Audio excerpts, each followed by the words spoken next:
live a lie. Don't really know how life works before, but I do what I like and I do as I please. Ooh, 'cause I was born in the 90s, but I do what I like and I do as I please. Ooh, 'cause I was born in the 90s.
Hello, doll family. Oh, it's been a while, people. It has been a while. Let's transition over, shall we? Hello. Hello, everybody. How is it going? I see chat has already started popping off. Ambrosia's Dollhouse, welcome to the stream. Christina Kowald, welcome to the stream. Yes, I did see Silver Cyber Prowess. It took a lot to not buy her. But I am like knee deep short in money right now. And we'll talk a little bit about why, but yeah, I had to pass on her, but she looked amazing. Um, Linda Hedgewald, welcome. Welcome to the stream. And welcome everybody else that is on the stream that hasn't typed in chat, and everybody that is watching this on the VODs at a later time, because I do understand that my streams are not always at the best times. I mean, sometimes people want to go out on a Friday, you know, or some people are sleeping, or depending on where you are in the world, you might be at work. But yeah, so welcome to episode 29 of Beyond the Doll. This is a long time coming. I think we missed 2 Fridays so far, if I'm not mistaken. I think we missed 2 Fridays worth of Beyond the Doll. And there is a good reason for that, which we'll go into in today's topic. Well, part of today's topic. So today's episode is going to be twofold. One, we're going to talk about my time off from YouTube and my time in California as well. And then also we're going to talk about the new addition to the Dollfie Dream family, which is Chimikko Dollfie Dream. Normally I would cover something like this in a doll symposium for the news, but it's something that I just can't really pass up, and I think a lot of people will just want to talk about it. So we are going to discuss that as well. Hopefully it'll be a good episode today. I don't know. We'll we'll see how it goes. You know how it is. Like every week I just kind of like ramble and then I get sidetracked. I'm the king of tangents. So, well, I shouldn't say the king. There may be somebody out there that's more tangential than me. But yeah.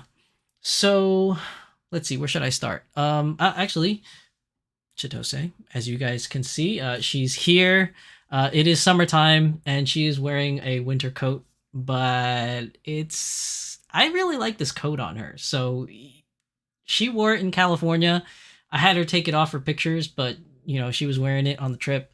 I don't know. I just really like the way this jacket looks on her. But she is kind of summered out, as you can see. She's got her shades that she was wearing with me in California, as really did need to wear shades in Cali because it's super sunny. At least when I went, it was super sunny. And got my beautiful earrings and necklace from our wonderful friends over at Kitten Kat Shop. So big shout out to them for very lovely jewelry, which we talked about in the last episode as well. So, getting on with today's episode. You know, I thought of so many different ways to start this episode. Like, how should I start this conversation about my time off from YouTube? Like, how do I bring it up? And I think the best way I could say it is I didn't want to talk about it. I didn't want to talk about it. I didn't want to address it. I wasn't ready to address it. I wasn't ready to talk about it. And I kind of in the beginning decided just not to say anything. I was just going to be like, you know, like you guys saw in my post on Instagram and Twitter, it's just like, I'm going to take some time off, some personal time. I don't know when I'll be back, blah, blah, blah. Probably mid-September, something to that effect is what I said. And then I wasn't going to mention anything really other than, hey, I'm back. Let's continue where we left off. And the only reason why I'm addressing it now is because I think maybe people got mixed messages on what happened. So now I feel like I should probably say something. And plus the fact that I'm in a much better place now where I can kind of discuss it and like talk about things. Whereas in the beginning, I just wasn't, and I didn't feel comfortable about it. So I know I'm beating around the bush, but I kind of wanted to give it some kind of a context of what happened. So back in August, mid-August, I took some time off. And the reason why I took some time off was wow, it's actually weird to say right now. It's just, I thought I was, you know, better, but now that when I'm about to say it's like, ew. No, so mid-August, my father passed away. So it was it wasn't like 100% a shock. We kind of knew, he wasn't in a good place for like a long time, but when it happened was a little sooner than we kind of expected. And it just, as with anybody else in the world, when there's a passing, especially in your immediate family, it hits you pretty hard. Um, so yeah, I didn't know how to address it. I didn't really want to talk about it. Like I wanted to keep it private, um, and just keep it to myself and just be like, hey, I'm gonna be gone for a little bit, to sort out some things. And the only reason why I kind of feel like I needed to address it or mention something, is because I did post some pictures online of my time in California. And a lot of people were like, oh, well, I hope you get better. Nobody knew what was going on. So a lot of people were like, oh, I hope everything's okay. Take all the time you need, things like that. And nobody knew what was happening, which was kind of intended.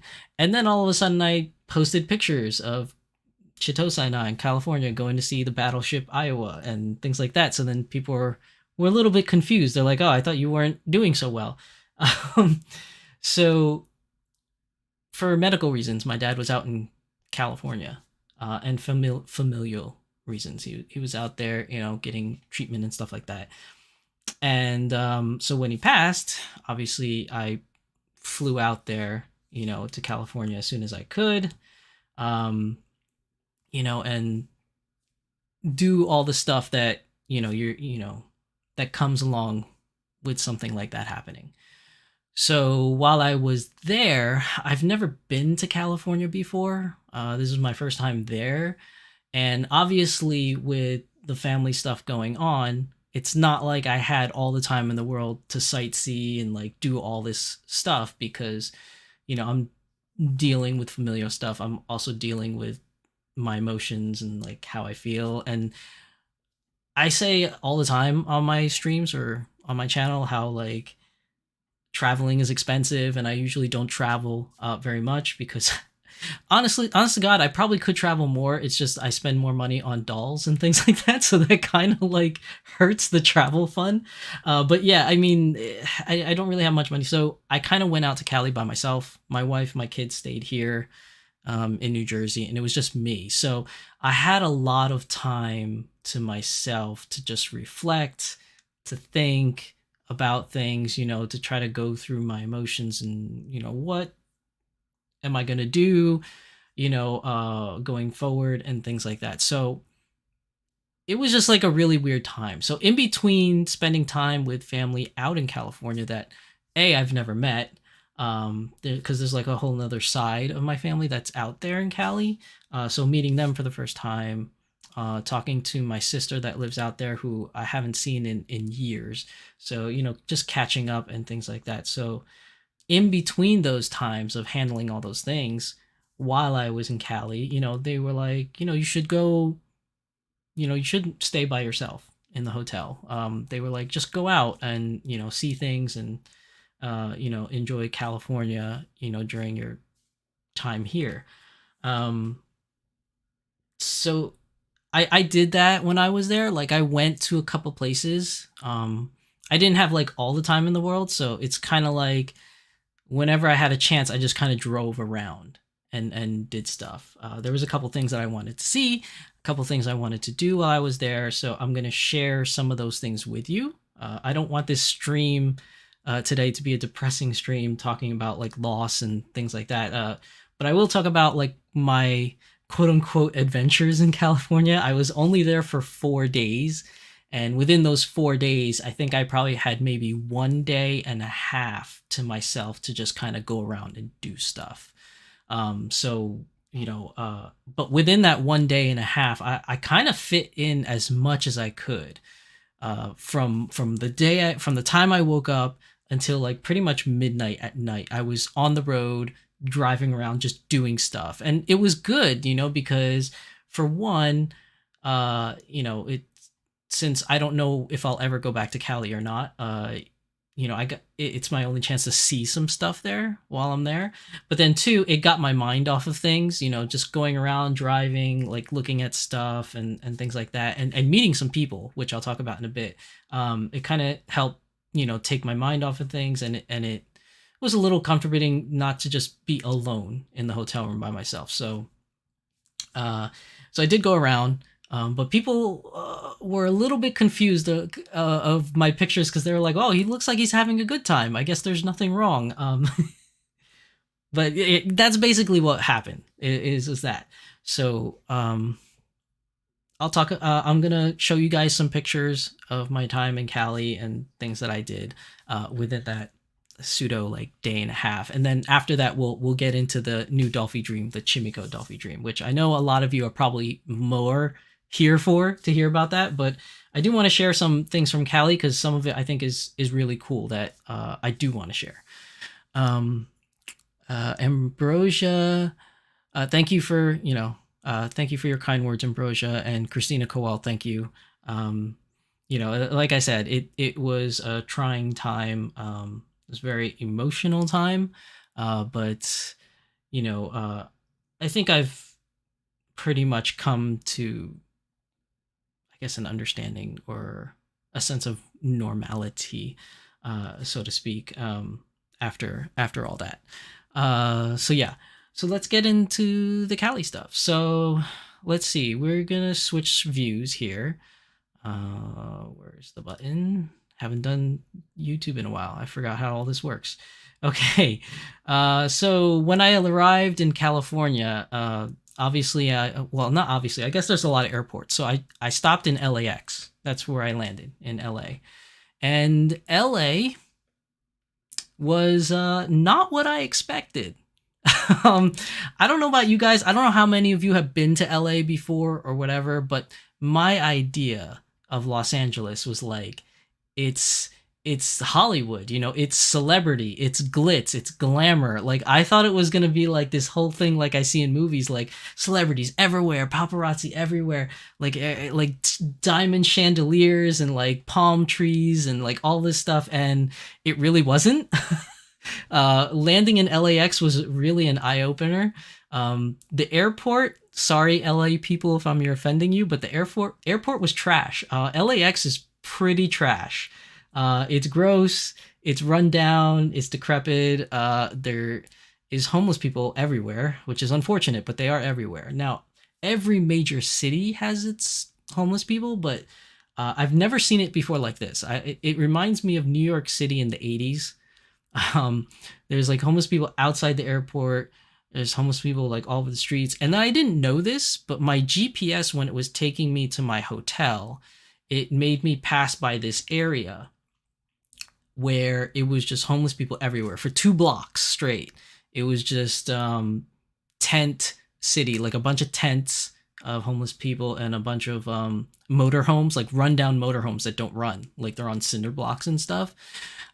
Just for 2 whole city blocks. There's all these unfortunate people that are in a terrible circumstance, but I've never seen that before. And when I talked to people that I met in LA, they were like, "Oh yeah, that's Skid Row," and I was like, "Oh well, I wish, the GPS didn't take me through it because it was a little jarring at first. First of all, when I landed, it was all gray skies. It wasn't like all sunshine, and I didn't see a palm tree anywhere. So I was kind of like this glass mirror or impression that I painted of LA was just shattered. But yeah, there was that. And since I was in LA and the funeral was going to take place in a town that's about an hour drive away from LA, I was like, well, since I'm here, and I haven't eaten anything, so I was going to go stop in Little Tokyo, get some lunch, and then drive out to my hotel.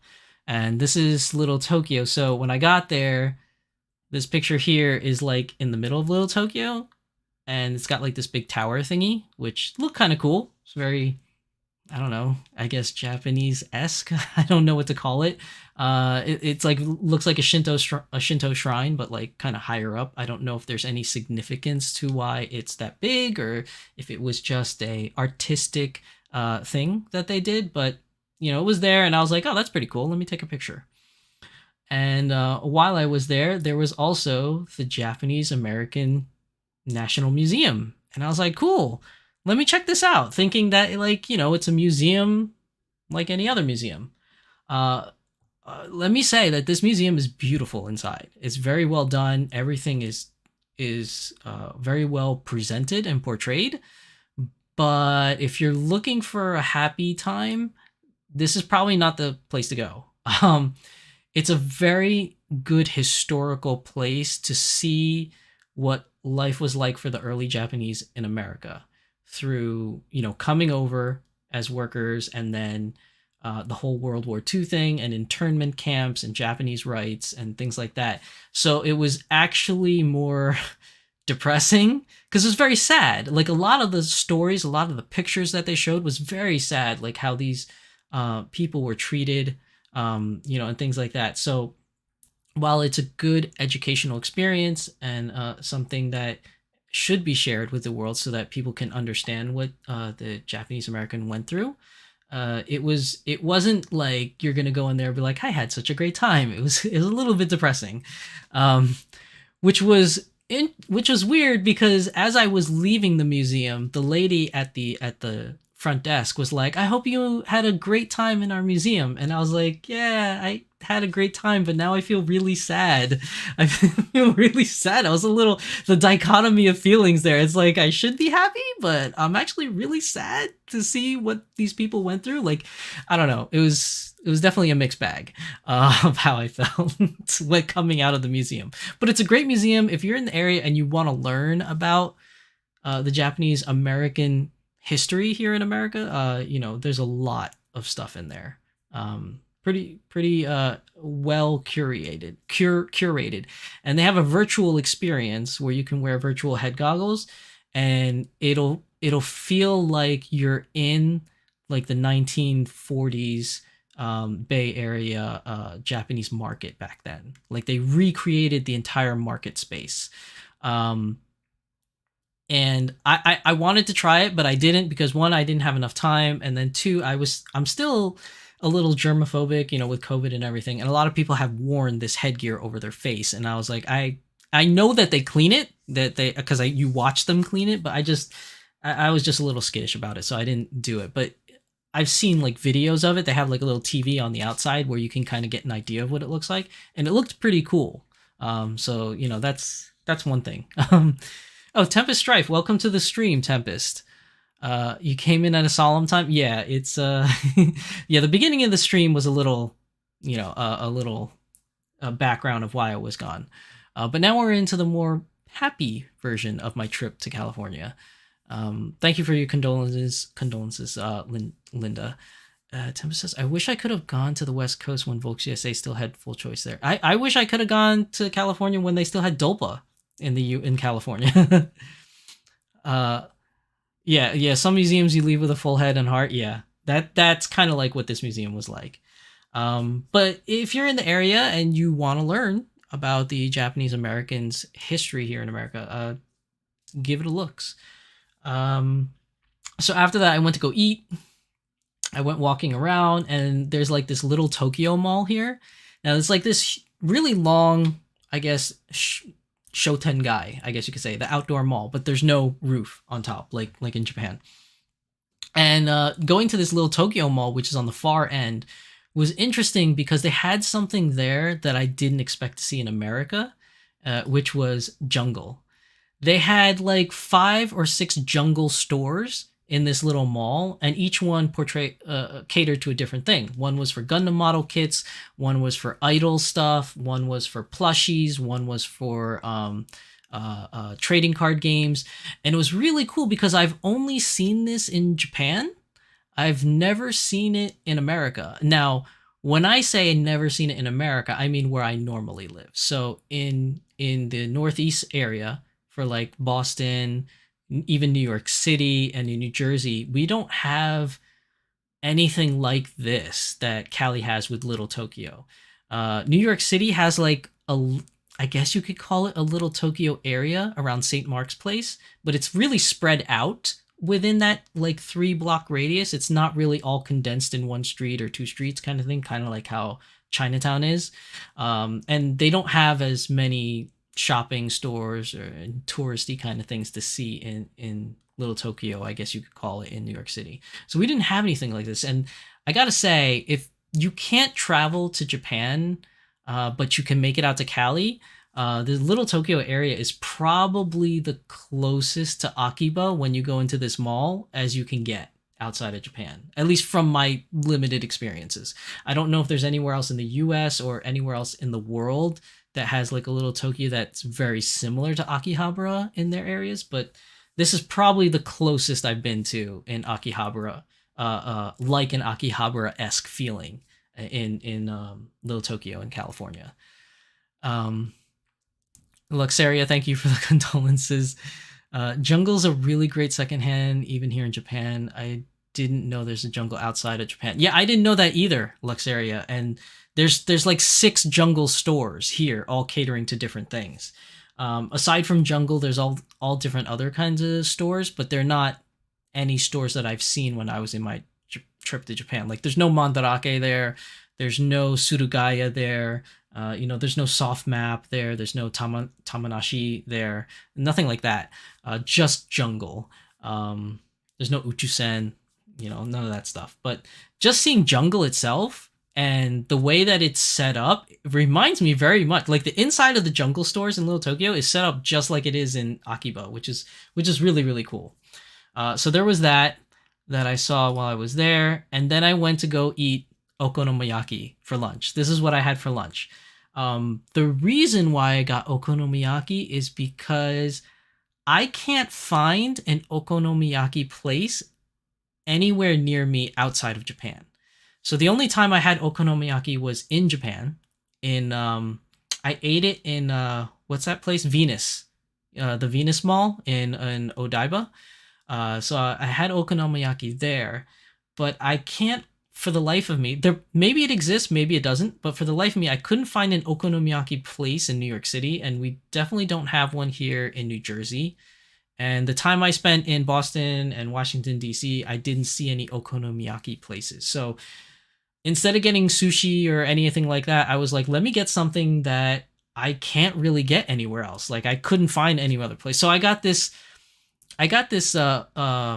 the one that you see in the picture here is, they call it the Hiroshima Okonomiyaki Special, which basically had like squid in it, and an egg, and I think shrimp was in there as well. And then the beer that you see there is I think Hiroshima made beer, like a brewery that's like located there or something like that. So I paired them together based upon whatever the waitress said. She's like, oh yeah, this is a local there, you should have them together. And I was like, okay. So I did that, and then on my return flight, when I was flying back home to Jersey, I stopped at Little Tokyo again to get dinner, because my return flight did not have dinner. Like, they serve you like pretzels and stuff, and if you want dinner you have to pay, and I didn't feel like paying $20 for like a sandwich. So I stopped at Little Tokyo to get dinner, and I ended up getting ramen. I could have gotten okonomiyaki again, but I decided to get ramen. So I got this, it's called spicy miso ramen. So I got that. It was very delicious. Got some beer with it. It was wonderful. And then there was this. So I think this was Saturday while I was there. I was just randomly driving around in California, around Anaheim area. And I was looking up places to see within the area. And then there's this place in San Pedro, which is, I guess, the next city over, where I was looking up touristy stuff, and they were like, oh, come see the Battleship Iowa. And I've never been on a battleship before, and I've always wanted to. We have one here in New Jersey, and ironically enough, it is the Battleship New Jersey that's docked here in New Jersey, and I've always wanted to see it, and I never got a chance to, and now I really want to see it after seeing this. So I saw the Battleship Iowa. It was really cool. I had a great time there. And it's huge, right? But as big as this battleship was, and as gigantic as this battleship was, It's funny. I think I have the picture. It's not the next one, but there's like pictures of cannons and stuff while I was there. Like the sheer size of these cannons is just huge. Like you know in your head it's huge and you see it in movies and stuff and it looks big, but when you're standing in front of it, it's like that's really big. Like that is big. Um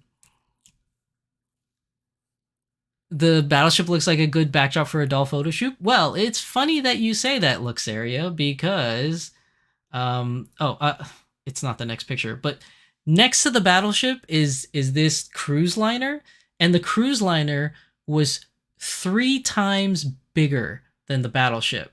So when you look at the battleship, you're like, that's huge. But then you look next to it and you're like, wow, that cruise liner is 3 times bigger than the battleship. Like that was just amazing to see how big that cruise liner is. I've never been on a cruise before, so I don't really know.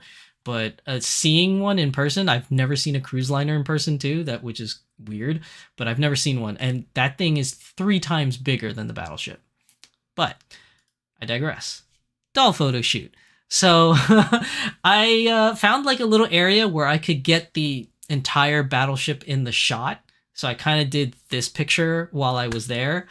Um, I was thinking about busting out Chitose on the ship and taking pictures on the ship, but there were other people walking around and I didn't want to like get in people's way, like setting up a photo and stuff like that. Cause you don't want to like mess up other people's times by like setting up a photo shoot and then they can't go in that certain area because you're taking up all the space. So I was just kind of like, whatever, I'm just going to enjoy my time inside and then I'll take pictures outside. Um, After the battle, you chill at the cruise. Yeah.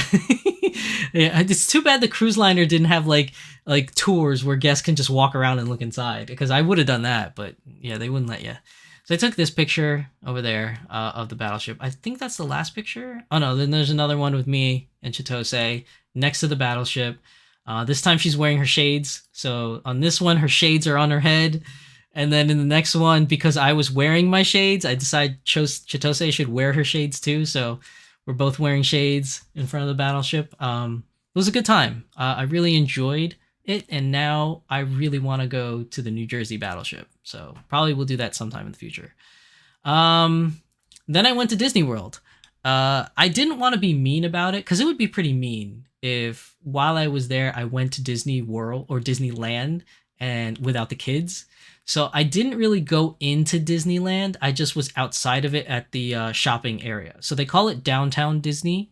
And all it is you're not really inside Disneyland, like the park. You're just outside of it where all the stores are. So I just kind of walked around and took a look at the stores. I almost left with a lightsaber. It was bad. Like I saw this lightsaber. It's like a model replica of Darth Maul's double-sided lightsaber. And I was like, oh my God, I want it. And I was about to buy it. And then I was like, wait a minute. How am I going to get this home? This thing is not going to fit in my suitcase. And then the lady made it worse because she was like, oh, that's okay. We'll just mail it to you. And I was like, how much is it to mail it? And then she told me how much it was to mail it. And I was like, you know what? I think I'll pass. So like I didn't come away with a lightsaber. I don't even know where I'm going to put it, to be honest, when I get it home. So I was just like, yeah, I'm not going to do that. Tempest says Disney is for adults too. Yeah, it is, but like I feel bad. I didn't want to go through the park without the kids, you know. So I just went to the shopping district. I wanted to see, to be honest, I wanted to see if there's anything I could buy for the kids and take home, like maybe get my son something or my daughter something from Disney. But as I was walking around, like there wasn't really much of anything that I think the kids would have really liked that wasn't going to cost me an astronomical amount of money. So I was just like, yeah, I'll pass. So I was there for maybe like a few minutes and then I left. Which was the most expensive time, by the way, because I paid $25 to park and I was only there for an hour. So that was the most expensive hour to walk around like a 1 block radius of a outside strip mall. So yeah, that was pretty expensive.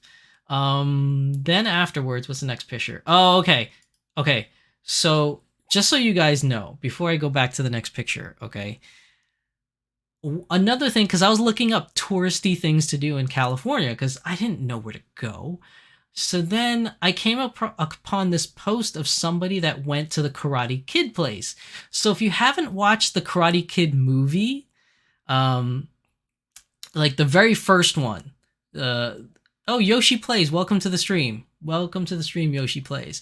So if you ever watched the original Karate Kid movie, Karate Kid 1, he goes on a date with the main female interest. I forgot her name in the story. But he goes on a date with this girl, and they go to this golfing amusement park place. And I forgot that that movie took place in California. So I was like, oh my God, like, and it's only a half an hour drive from where my hotel is. I was like, let me go there. So I went there, and this is what it looks like in the movie. So there's Daniel LaRusso in The Karate Kid. There's the girl that he's taking out for a date, and it's called Golf and Stuff Family Center. Now, this is a screenshot from the movie, right? So I was like, let me go there. So I went there, and this is what it looks like now. Oh, why did it skip? That's what it looks like now. It's daytime, but you can see it says Golf and Stuff Family Center. They changed the sign from arcade to party room. So they have the party room sign there. And here's the thing that got me really disappointed. The real reason why I wanted to go here is because I wanted to see the massive swimming park. Like there's like this water slide in the movie that's at this thing. So here is the water slide, right? This is a screenshot from the movie. There's this gigantic water slide, right? And I was like, I want to see this water slide that's there. So I get there, and this is what I see.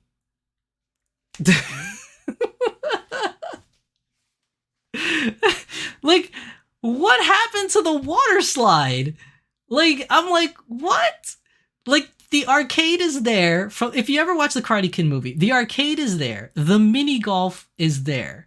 The go-karts is on the left of this picture, and the bumper boats, the water bumper boats, is to the left of this picture as well. And right down the middle of the parking lot, you're supposed to see this gigantic water slide thing. And I really wanted to see how massive it was. Like, I wanted to see it in person. It's not like I was going to ride it and get on the water slide. So, but I just wanted to see it, right? And when I get there, it's not there. It's a power plant. It's a giant power plant. So I'm like, wait a minute. Computer generated CGI is not, I don't even think it was there back in those days. So either it was somehow CGI'd in, or somehow they did a mini sculpture and put it in the background, or added a painting in the background and green screened it, or something, or the water slide was taken down. An easy way to answer this is I could have gone inside and asked the staff, be like, hey, where's the water slide? But I didn't want to pay to go inside just so I can ask them, where's the water slide? But I was really disappointed. I was super disappointed that when I got there, there was no water slide like in this picture. And all there was a power plant. There's an electrical power plant. And I was like, where's my Karate Kid water slide, man? It's just, this whole California trip is just destroying my image of California, of what I thought it was going to be. So there's that, right? There was that. And then, what else did I have in these pictures? I forgot what else I put in this slideshow. Oh, okay. So we have dolls. Okay. So after I went to go see this golfing place, I went to another place. So I reached out to a member of the doll community that I know lives in California, which I don't really talk to this individual that much. We probably talked maybe once, like years ago, but I just remembered in my head that they live in California. And so I sent them a private message, and I said, hey, is there any good doll places to check out while I'm in California? Is anybody having a meetup or anything? Blah, blah, blah. Turns out the one day that I was free to, go around and do whatever I wanted in California, there was a doll meet. There was a doll meet happening in, where was it? In Long Beach, California, in a park. And the name, it was run by this group, wonderful people. I met them. They're great people. where's the name again? It's LA something. Um, where was it? I'm looking up on my phone again. Hold on. It's the oh, BJD and Vinyl Dolls Los Angeles group. That's what it was. And they were holding a doll meetup there. So I was like, okay, let's go. Let me meet some of my doll family people here in California and talk dolls and stuff. Um, was it a matte painting, says Tempest? I don't know, Tempest. Luxaria says it's probably edited unless it's been like a really long time since they shot that movie. Well, the movie was in 1986 or 87, I think. So yeah, it was a long time ago. Yeah, that doll meetup was meant to be. Yeah, for sure. Like it was happening on the one day I was free to just roam around. So when I was there, these are some of the doll pictures I took. I met the organizer that organizes the doll meetup, and very lovely woman. And this doll group in California has actually been doing a lot of things. They have so if you live in the California area, you should definitely check out BJDs in Los Angeles and the Facebook group. They have outside tea parties. They have the one I went to while I was there was an outdoor picnic in the park where they had like burgers and stuff. They even had vendors there selling doll stuff. I was very shocked because we don't have things like that here in the East Coast, at least not in my area. I think somewhere down south in North Carolina or South Carolina, I think they have a really big group down there that meets up. But in the New Jersey area, I haven't found anything like this. So this was a breath of fresh air, this group. Very lovely people. So I took a couple pictures of dolls that was there. I for the honest to God, I met so many people. I don't remember all their names and which dolls go with which person. So I'm just going to show the dolls, and whoever the owner is, if you're watching this, you can put it in the comment section down below. But this one doll here with the smile and the black tattooed arm really caught my eye because this one was a fully customized doll. The mouth was just look at that mouth, like that is crazy cool. Like this open mouth is so beautiful. And then, oops, this arm. So they custom painted the arm black and did a full tattoo sleeve on the arm. And I was like, that is so cool. It's so cool. Now, I didn't get to meet the owner of this doll because when I was there, half of the doll group left to go ride the train. So apparently there's a train ride in the park that takes you around the whole park. So while I was there, the owner of this doll went on the train ride with a couple of the other owners. So I didn't get to meet this individual, but this was just amazing. It took my breath away. Then there was a couple other dolls. There's like a custom smart doll here in Coco. These are some older Dollfie Dreams. Apparently there was a guy there that had some older Dollfie Dreams that they were trying to sell because they just had too many. So these were a couple of the older ones. And then here's other smart dolls that are here. These are custom ones. And I think one's a Dollfie Dream and one's a smart doll. And then there's another mini Dollfie Dream here. Let's see. There's a lot of resin BJDs too, like these animal looking ones. They're resins. I think these two, this one's a smart doll. I think this one is a Dollfie Dream that's in the back. I'm not really sure because there's so many customized dolls at this event that it was really hard for me to tell. And you guys know me, I'm not good at identifying sculpts. I'm not very good at it, but I try. And then there was this one. This one was cool because they did like a whole thing where they cut off half the face and exposed the skeleton underneath, which was just a fantastic custom job. Like the level of detail in this face was really amazing. But I think this one was a resin doll. This one wasn't a vinyl doll. And then what else? Did I have other pictures? Oh yeah. And then there's, oops, went too far. Then there's these two little resin girls here. And then I had another picture. This one is a resin girl on the left and then a Dollfie Dream on the right. This Dollfie Dream looks familiar. I think she's from that dog show, Dog Days or something like that. I think this is Princess Milieu or however you pronounce her name. I don't know how to pronounce the name, but I think that's that. And this is an older doll. This was like one of the older ones, but I could be wrong. because the joints look like A-Zone doll joints. So, but the face looks like the Dollfie Dream one. So I don't know if it's like a custom or if it's really just an A-Zone, but it was a really, really nice looking doll. Um, and I think that was it. Yeah. So I met the organizer of the event, and they have like all these different kind of meetups that they do once a month. They also are a very growing community out there in California where they had a doll panel at San Diego Comic-Con, which is wild because San Diego Comic-Con is pretty much one of the largest comic conventions in the United States, aside from New York Comic-Con. It's and other ones like Dragon Con, which are like huge, like thousands of people go to this. And to host a doll panel at San Diego Comic Con, the organizer of this group hosted a panel to talk about dolls to thousands of people at a comic book convention. I was like, that's amazing because I can't do that. I've applied to Comic Con and Anime NYC and things like that, and they all rejected me. So for this individual to get a panel to speak about the doll hobby to thousands of people at Comic Con was that was pretty cool. That was really cool to see that happen. Christina Kowald says, "Love that anime Dog Day." Yeah, Dog Days is pretty good show. I haven't seen it in a long time, and I failed to remember most of it, but I remember the characters. But it's been a long time since I've seen that show. It's pretty old. But yeah, this if you're in the California area and you're looking for like a good group of people to hang out with, check out the BJD Los Angeles group on Facebook because they do a lot of events once every month. So it's it's a really cool community that they got out there.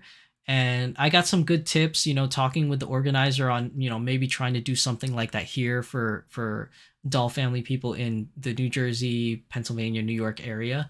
So she gave me a couple tips on, seeing if I could try it out, organizing something. But it was definitely a good experience. It was great to meet other doll people on the other side of the continent, which was pretty cool. Very good group of people, very laid back people. It was a fun time. It was a really fun experience while I was there. Venetic Free. Hi, Shizu-san. Good to see you. This is unrelated to topic, but does anyone know if MSD shoes will fit MDD Mochi Ashi body, or what size does everybody buy for the Mochi Ashi dolls? I know MSD shoes fit a regular mini Dollfie Dream, but Mochi Ashi dolls are a little bit more fatter, I think, in the feet. I could be wrong because I don't own one, but I think they're a little bit bigger. So I do not know if the MDD shoes fit that. But if anyone else is reading this in live chat, or if anyone's watching this in the VODs, put it down in the comment section so that Vanatic can get an answer for that question.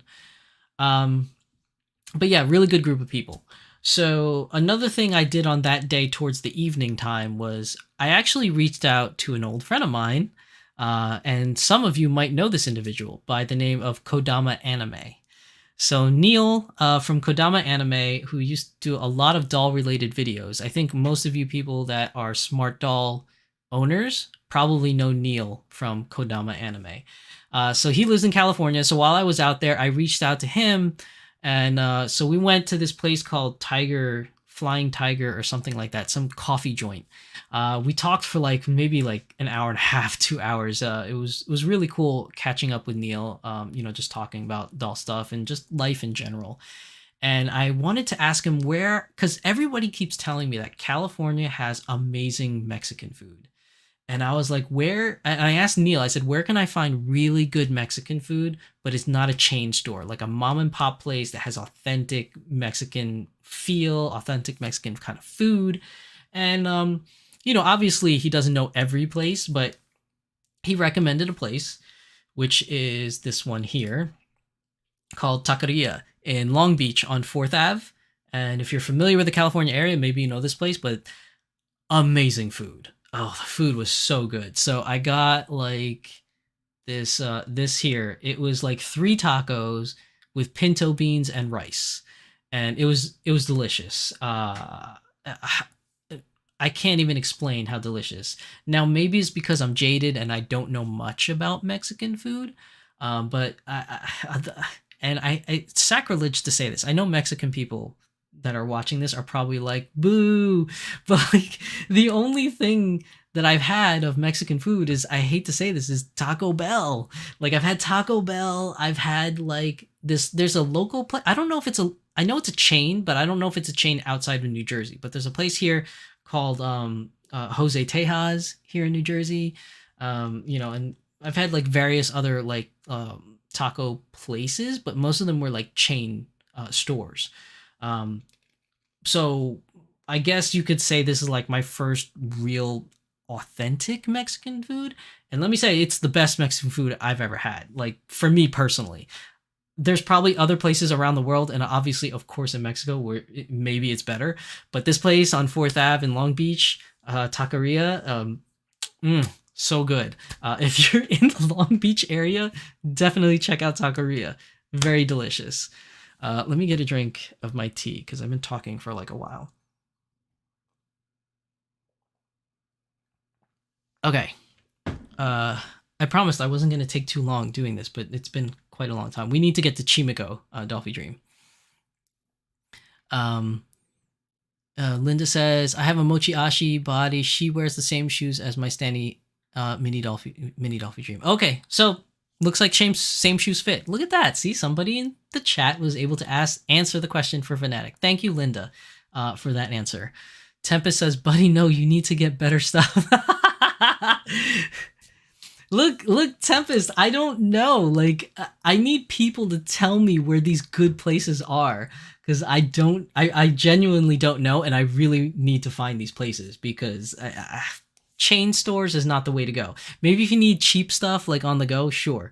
But like, I really wanted, like, everybody keeps telling me about California having really great Mexican food. And I was like, well, before I leave, I've got to try it. So thank you to Neil from Kondama Anime for recommending this place. It was the bomb. It was so good. I loved it. And then what else did I do? I saw the Hollywood sign. This was very far away because I was in Griffith Park where the observatory is. And the Hollywood sign you could see in the distance. So this is like 15 times zoom capacity to get a picture of this sign. It was on the other side of the mountain, but I saw it, so that's one thing off the bucket list. I got to see the Hollywood sign. The Griffith Observatory was pretty cool too. It's a very sciencey place. If you don't know what the Griffith Observatory is, they have these giant microscopes that can see out into space. It's a very cool tourist place. I recommend, if you're gonna go when I went, which is super early in the morning. So it was the day of the It was the day of the funeral service, and it was on my way to go there. And I was like, okay, well, the service is not until, the afternoon. So I left first thing in the morning. I left my hotel at like 7 in the morning. And when I got there at 8 in the morning, it was already like 90% full, the parking lot, at 8 in the morning.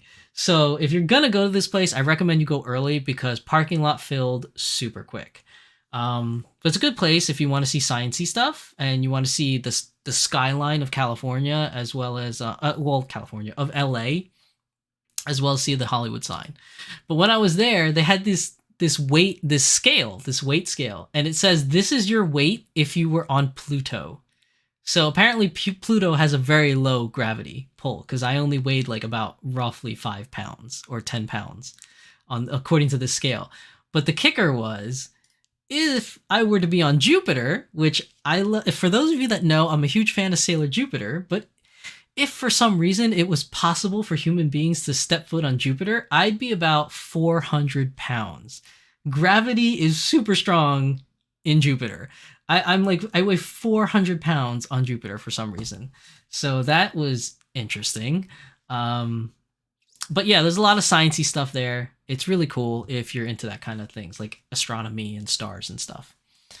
And then on my flight back, I went to SoFi Stadium. So for those of you that don't know, I'm a big football fan, huge fan of the Ravens. That's why I'm wearing my Ravens jersey today, because they're 2-0 as the season starts. So very good start for them. Hopefully they can keep it up. But I went to SoFi Stadium, and this stadium for the Los Angeles Chargers and the Los Angeles Rams, is beautiful. It's like this gigantic, massive, like architectural feat. Like, I'm jealous that people in LA get to watch football games in this stadium, because if you look at the MetLife Stadium here in New Jersey, where the Giants and the Jets plays, it's trash compared to this. It's utter trash compared to the stadium. I'm sorry to dog on Giants and Jets fans, but you guys know, because you go to that stadium, you know that stadium's pretty trash. Like, it's it's small, it's dirty, it's trash. But this SoFi Stadium, which is just recently built, like a couple years ago, is massive, and it's beautiful outside. Like, there's this whole lake and this big sign of SoFi Stadium. There's a YouTube theater there. It's there's like this whole concourse of things that you can do. Whereas in MetLife Stadium, it's literally just the stadium. That's it. There's no and like a big parking lot for people to tailgate.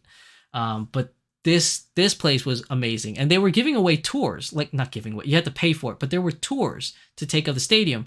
I couldn't take the tour because my flight was going to leave soon, and the stadium was near LAX. So I was like, before I drop off my rental car, I was like, let me stop by whatever's in the area of the airport. So this was on Monday when I was flying back to New Jersey. So I stopped by in all the different places right next to the airport. So SoFi Stadium was one of them. Amazing, amazing place. I bought a football jersey while I was there as a memorabilia. I got Aaron Donald's jersey for anybody that was interested in football stuff. So I did that. And then also while I was there, I went to Randy's Donuts. So for those of you that have watched Iron Man, Randy's Donuts, where Iron Man was sitting in the middle of the donut eating donuts. Yeah, I was like, I'm in Cali. Let me go to this one. And thank you again, Neil, from Kodama Anime, for telling me which one, because there are several Randy's Donuts, but apparently this one in Inglewood, California, is the one where they shot the Iron Man scene. So I was like, okay, I got to go to this one. So I went to Randy's Donuts.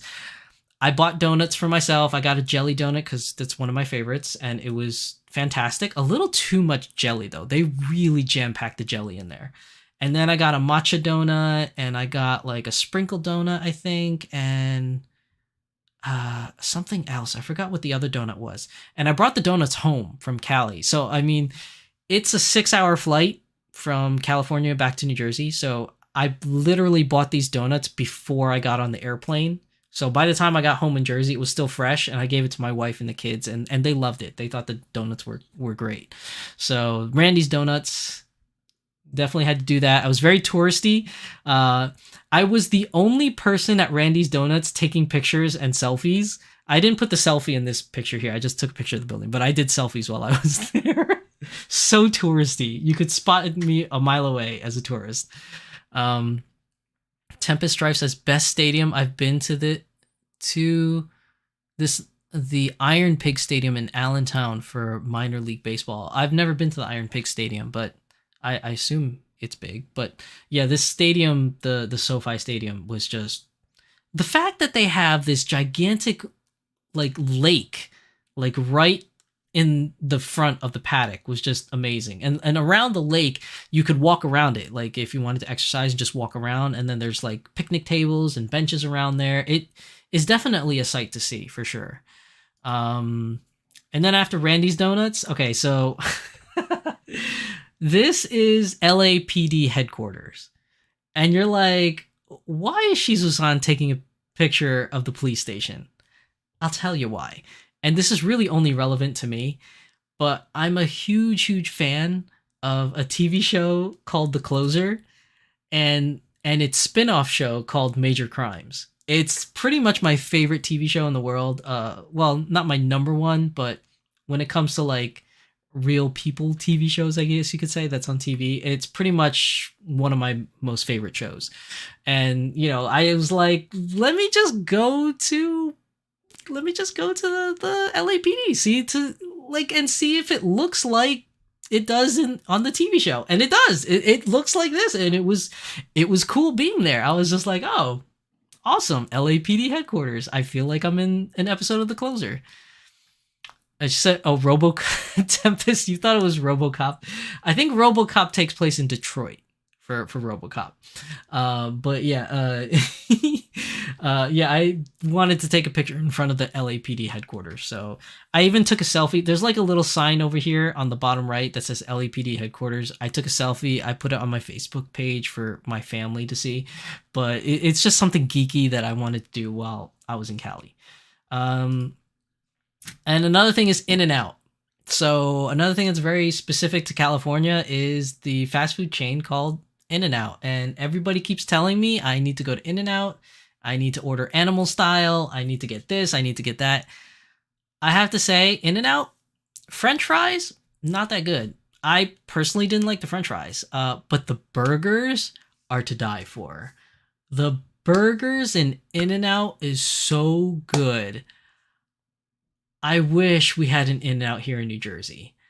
And not only is the burgers so good, okay, but also they're cheap.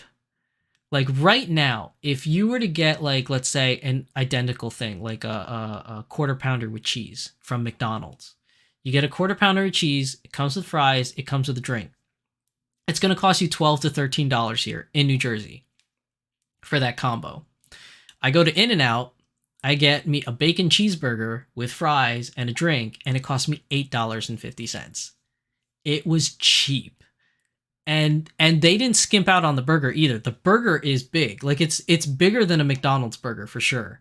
It's not as big as a gourmet burger, like if you were to go to like a smash burger or something like that, or an Applebee's or something, or some kind of gourmet, place.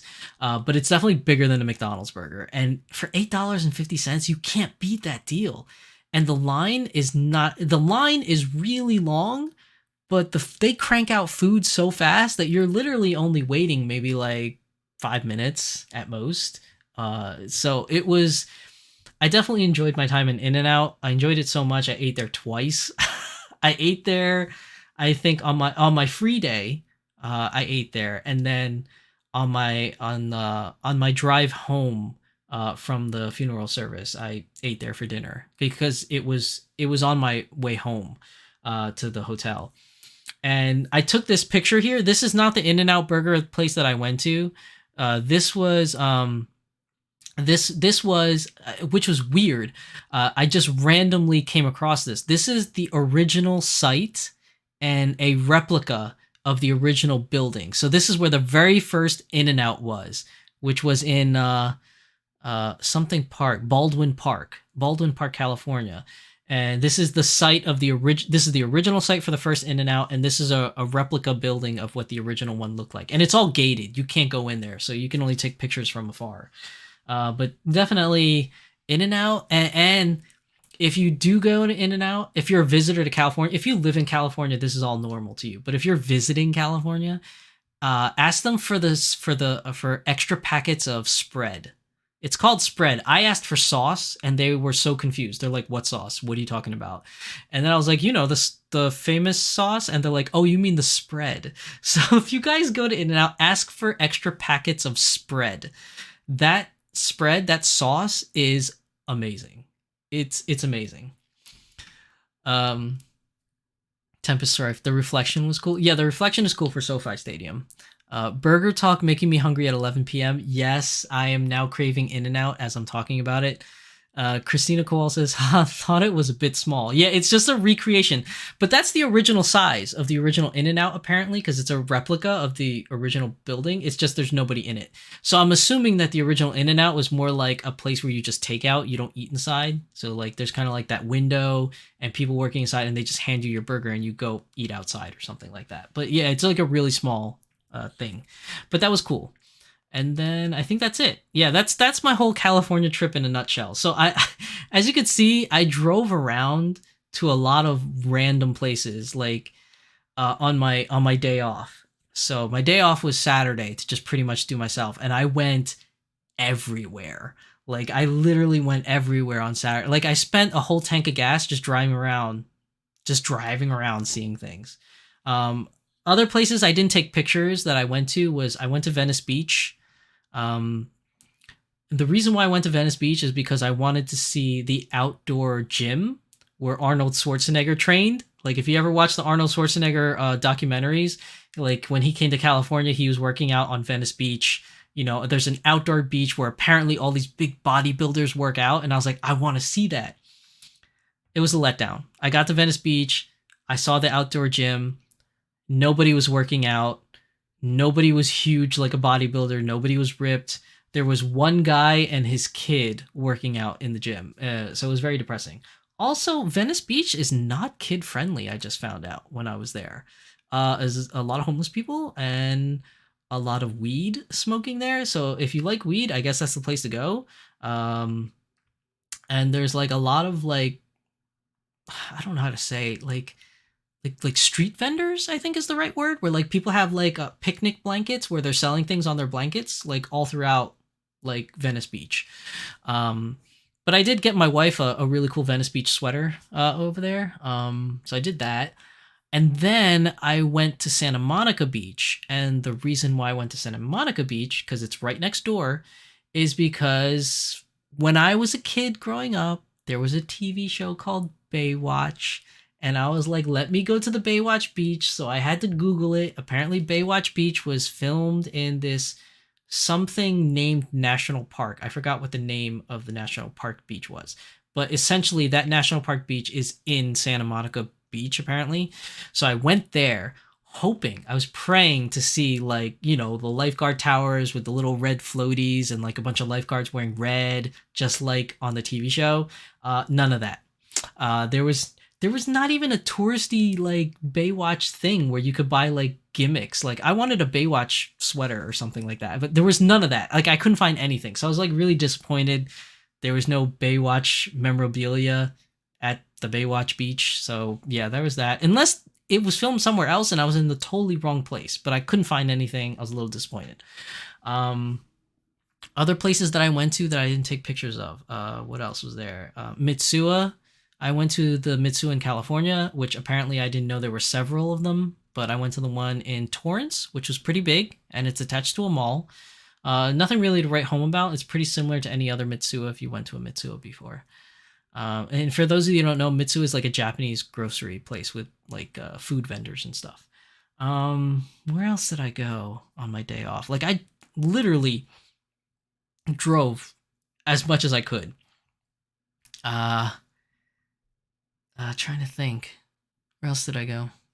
I think that's it. I think that's my like whole Cali trip. Was that? Tempest says it's a bunch of time in the car. Yeah, it was a lot of half the day was probably spent in the car driving around, and the other half of the day was actually going places. And every time I was at a place, I literally only spent like maybe 10-15 minutes or whatever, and then I moved on to the next place because I was like, I don't have much time to spend while I'm here, so let me just see everything I can. So yeah, that was it. Luxair says, sounds like you've had a jam-packed trip. Yes, I did. I very much so did. So my first day in Cali was just basically eating in Little Tokyo and then driving an hour out to my hotel and then just hanging out in the hotel. And then my second day was with family, spending time with family, you know, doing all the normal family things that you would do in this situation. And then my third day, that was my free day to just drive wherever the hell I wanted to. Then my fourth day was the funeral service. That was pretty much an all-day thing for the most part. And then the next day I flew back. So yeah, that was my very wild, interesting trip to California. So I guess that really wraps up for the first segment of today's episode, was talking my disappearance and my time in California. So yeah, I hope you guys enjoyed that story. Moving on. So the meat and potatoes of today's episode, which I'm pretty sure all of you have chimed in for, is you guys want to know about the new Dollfie Dream, the new CDD. My chair is sinking again. The CDD for the Chimikko Dollfie Dream. So let's move on to that, right? Let me just move around some of my screens so I can do this properly. And see, open this. And okay, so you guys ready? Here we go. So, as we have stated in previous episodes of the Doll Symposium, Volk's Dollfie Dream is releasing Spy Family Anya. We already had the mom, Your Forger, which came out last fall, I believe it was, last fall. And now we have Anya being released. Now, there was a lot of questions about Anya. Is she going to be on a mini Dollfie Dream body? How's she going to look on a mini Dollfie Dream body? Is the mini Dollfie Dream body too big for Anya? Because Anya's very small.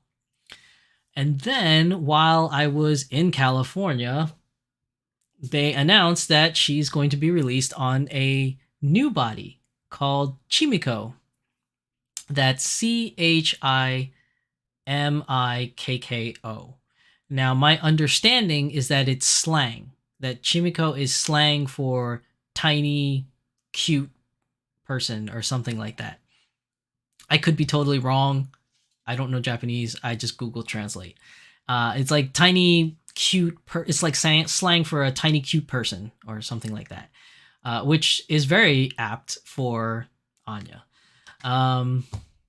In this translation on this website, it says adopting the latest body, Honey DD. I don't know why Google translates to Honey DD, but it's Chimikko. Maybe that's their translation of cute tiny thing. I don't know, but it is supposed to be Chimikko body. As you can see from these, you can't really see from this picture, but you can see from here, she's very small. She's pretty small, and she comes with her little like lion toy. She comes with her school outfit and a secondary outfit. Very, very cool stuff. This face is adorable. What I don't know is I don't know how big the head is. I don't know if the head is the same size as a mini Dollfie Dream head or if it's smaller. Because a mini Dollfie Dream head on a body this small would be kind of large, I think. But you never know. Sometimes when they do chibi, what they call chibi stuff, it's usually a small body with a larger head. So maybe that's what they're going for. But some other pictures of Anya. Here's her in her school outfit. She's got the little backpack. Very cute. Very, very cute. Luxaria says it basically means small, cute person. You can see the weight of the fabric? I guess. I don't really know. Can you? I don't know. Like, to be honest, I take your word for it, Tempest. Like, I'm not really sure. But she's very cute. She comes with her backpack. She comes with the hat and the school uniform. You can even take the jacket off and just have the shirt underneath, which is really nice. You can also have like this little doll, which I think comes with the secondary outfit though. So you do have to get the secondary outfit, which is I know there's another picture of it. Here. This is everything it comes with, right? This is everything she comes with. So you have the doll. She looks very small. And then like you have like, here's the wig. You have the little ear cones or whatever they're called. You have the shoes and the outfit and everything, the backpack. We got to wait for more details or when she's put up on display. Yeah, for those of you that live in Japan that can go to the Volk store and see her on display, please take pictures and share with me and the rest of the community. I would love to see it. Let's go through some of her pictures. So obviously cute, right? Cute, very cute. I like it. Love the mouth too. The way that the mouth design is awesome. She is so tiny. See, look at her. She just looks gorgeous. Like, she is so adorable. Very cute. Look at that. Little backpack. Very nice. Oh, look at that. Look at those hands. Like, they're so small. Now, the interesting thing is, I think those are the mini Dollfie Dream hands, which, that's pretty tiny. But let me see. I'm going to go, let's tackle a couple things first, right? Let's go do this first. So, we're going to do this Chimikko thing. So here is Anya Forger. This is her details that you guys can see that they've released so far. You can see here it says body Honey DD. It's Chimikko body. I don't know why they're using honey. it hasn't caught on yet, or at least I don't think it has caught on, but I guess it's going to be called the CDD for Chimikko Mini Dollfie Dream, or Chimikko Dollfie Dream. So I think the new code is CDD, but we'll see, I guess, when that time comes. Christina Cole says, I want her with the Bond cute dog. Yeah, I wish she got released with Bond. That would be amazing. Luxaria says, the only detail we know so far is that she can fit MDD size clothes, but of course the length will be different. It'll be longer. Yes, she does fit MDD, which we'll get into that, because there's a specific place for that too in this page, which we're going to go over. So it does say the wig is an original style DD wig. You have anime eyes, original head. Now her skin color is going to be flesh. I know that Google Translation put fresh on here, but it's supposed to be flesh. Included in the set, you have the doll body, the wig, the hair ornaments, the hat, the dress, the shirt, the ribbon tie, ribbon center part, shorts, underwear, socks, shoes, and bag. It's going to cost you a whopping 68,200 yen, which in today's conversion rate is probably going to be somewhere around, I think that translates to 400 something dollars, like 480 or something like that. Whatever, something of that nature. And then here's the really cool part that a lot of you want to know. She is a pre-order project, people. A lot of you were scared that she was going to be a click war like Your Forger, but no. Everybody that wants an Anya is guaranteed to get an Anya as long as you pre-order her. This is a very, very smart move by Volks. I think this is insanely smart, because if you released Anya Forger as a limited edition doll, much like a Click War, right? Like with or a lottery, or even a lottery, it would make her extremely difficult to get. It would make her extremely limited. And being that this is a brand new body that nobody has yet and has only been released for Anya Forger, she's going to be very highly sought after. Now, even if people don't like Anya Forger, the character, a lot of people are going to buy this doll to make their own custom mini baby doll, because that's what this is. It's really small. And I'll show you the size comparison. They did have a picture in here. I'll show you the size comparison when we get to that. But I think this is very smart on their part. So the pre-order period starts October 10th to November 11th. So you only have 1 month. You have 1 month of pre-order.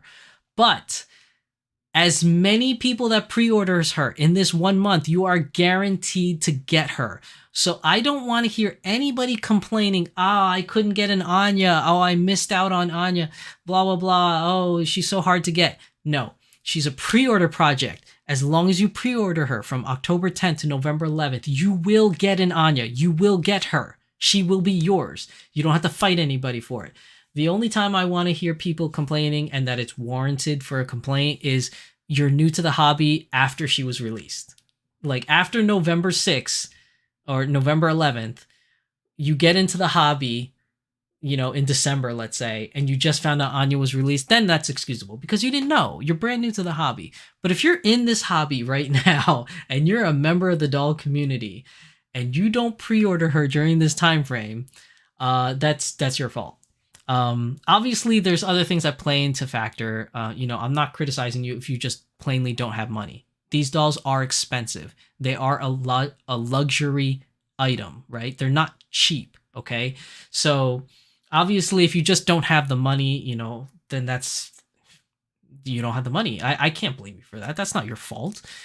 These things are very expensive, but if you have the money and she's being released and you have all this information ahead of time, I don't want to hear any complaining that you couldn't get her.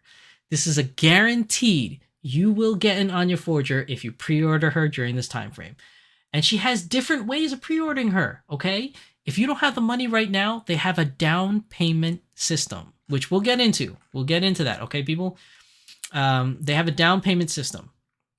So now remember, for pre-order projects, it will take a whole year to get her. So you're going to pre-order October to November of this year, and she's planned to release fall of 2024. Okay, now let's go over a couple of things. I want to go back up here because someone mentioned it in chat. Luxaria mentioned it in chat. So right here, you can see the head, Anya Forge original head. You have here the chest size is going to be small, and it says here MDDH, which stands for head, 04.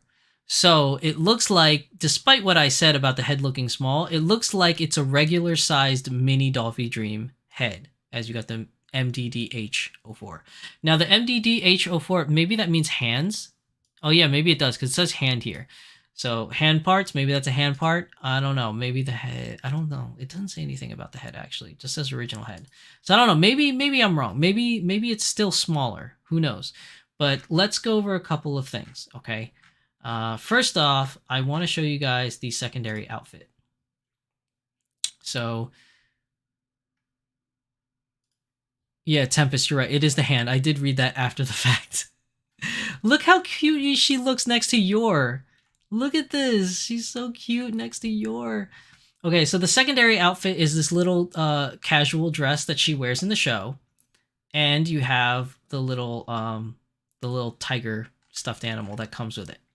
So this will be released on the, see, it says here Chimikko. On this one, it doesn't say honey. It says Chimikko Mini Dollfie Dream size. So one piece dress, you get the socks, the shoes, and the Chimera plush. This is going to be 8,800 yen. Typical price for outfits from Volks. Luxaria says the hands and the heads is MDD size. Okay, good to know. Thank you for sharing that. But yeah, very cute. Yeah, look at this. Here we go. Larger pictures so you guys can see. Very nice.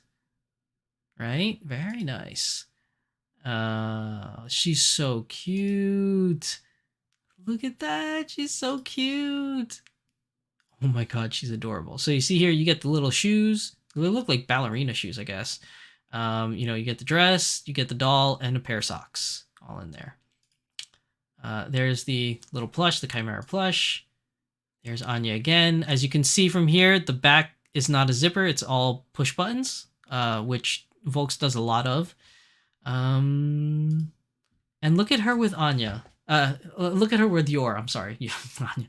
Look at Yor and Anya together. So cute. Now I have to buy a Yor. I didn't want to buy Yor before because I didn't have any money, but now I feel like I have to buy a Yor because I'm definitely going to pre-order Anya because Anya's cute, but more so just because it's a new body and I really want to play around with the new body. That didn't sound right. I really wanted to just like do a full review of the new CDD Chimikko body. Yeah, maybe that sounds better. But they look so cute together. They really do. They look absolutely cute together. Okay, so that's that. Now, zippers are evil for wigs. This is true. I'm already moving around my budget so I can pre-order her when she drops. Yeah, she's going to drop October 10th. Get that date ready. And remember, people, the sooner you pre-order, the sooner you get her, right? So if you pre-ordered her October 10th, you're going to be part of the first batch of shipment. If you pre-ordered her the last day, November 6th, you're in the last batch. Usually Volks likes to split it up into 3 batches. The first batch, second batch, and third batch. So depending on when you pre-order her is when you're going to get her. So if you want her as fast as possible, pre-order her when she releases on October 10th. And you'll be one of the first ones to get her. Okay, so then let's go to the Chimikko body, right? Okay, so here's the information we need to know. This is the new Chimikko body. It is the smallest base body in Dollfie Dream history, which is smaller than a mini Dollfie Dream. She's cute in appearance. We also paid close attention to its mobility and pursued the same performance as the mini Dollfie Dream base body 2.0 DDF3 or F cubed. So she's going to be very, very posable. Now you could see here, it's all in Japanese. I cannot read Japanese, okay? I don't know what any of this stuff says here. Luxaria, you could probably translate. I think you can maybe read this. I don't know. But you could see here, she's very posable. Very, very cute. She's got the chubby thighs, just like a Mochi Ashi body. Small bust, that's on here. You can see that she can lay down and arch her back, which is really nice. You can see the skeleton here. Can I? Let me see. I'm gonna zoom in for you guys. Okay, I'm gonna zoom in for you guys. So you can see here, that's what it looks like. This little skeleton body. Very cool. Very cool stuff. Now I can't read Japanese, so I don't know what any of this stuff says. But I'm not gonna leave you guys hanging. I won't leave you guys hanging. Check this out. PowerPoint time, right? Okay. I did something cool. So here's the picture, right? I took a picture. And then I used a translator bot thing. And I got a translation. So I know you guys can't see this, so I'm going to read it out for you. So the upper left box basically says, Chimikko DD. I'm trying to read it. Sorry, guys. It says, cuteness above all else. Please pay attention to the cute body line that will make you smile. And then it says, right next to the skeleton picture here, it says, both appearance and frame. I can't read it. Both appearance and frame, almost all parts are newly molded, except for the parts that I want to make compatible. It has become known as a new shape that pursues cuteness, Chimikko DD. Now, on the upper right, it translates to, built-in frame that follows the design concept of a mini Dollfie Dream, base body 2.0 DDF3. It has become smaller and cuter while maintaining its mobility. And then the bottom right box says the hand parts and ankles are the same as the mini Dollfie Dream base body 2.0. So you can use mini Dollfie Dream shoes and hand parts. The wrist frame differs from mini Dollfie Dream only in the length. I can't even read it. It's too small. I know you guys probably can't read it. Let me pull up a larger version of this picture on my phone so I can read it. Okay, it says the hand parts and ankles are the same as the mini Dollfie Dream base body 2.0 DDF3. So you can use mini Dollfie Dream shoes and hand parts, while wrist frame differs from mini Dollfie Dream only in the length of the shaft. It is shorter than a mini Dollfie Dream.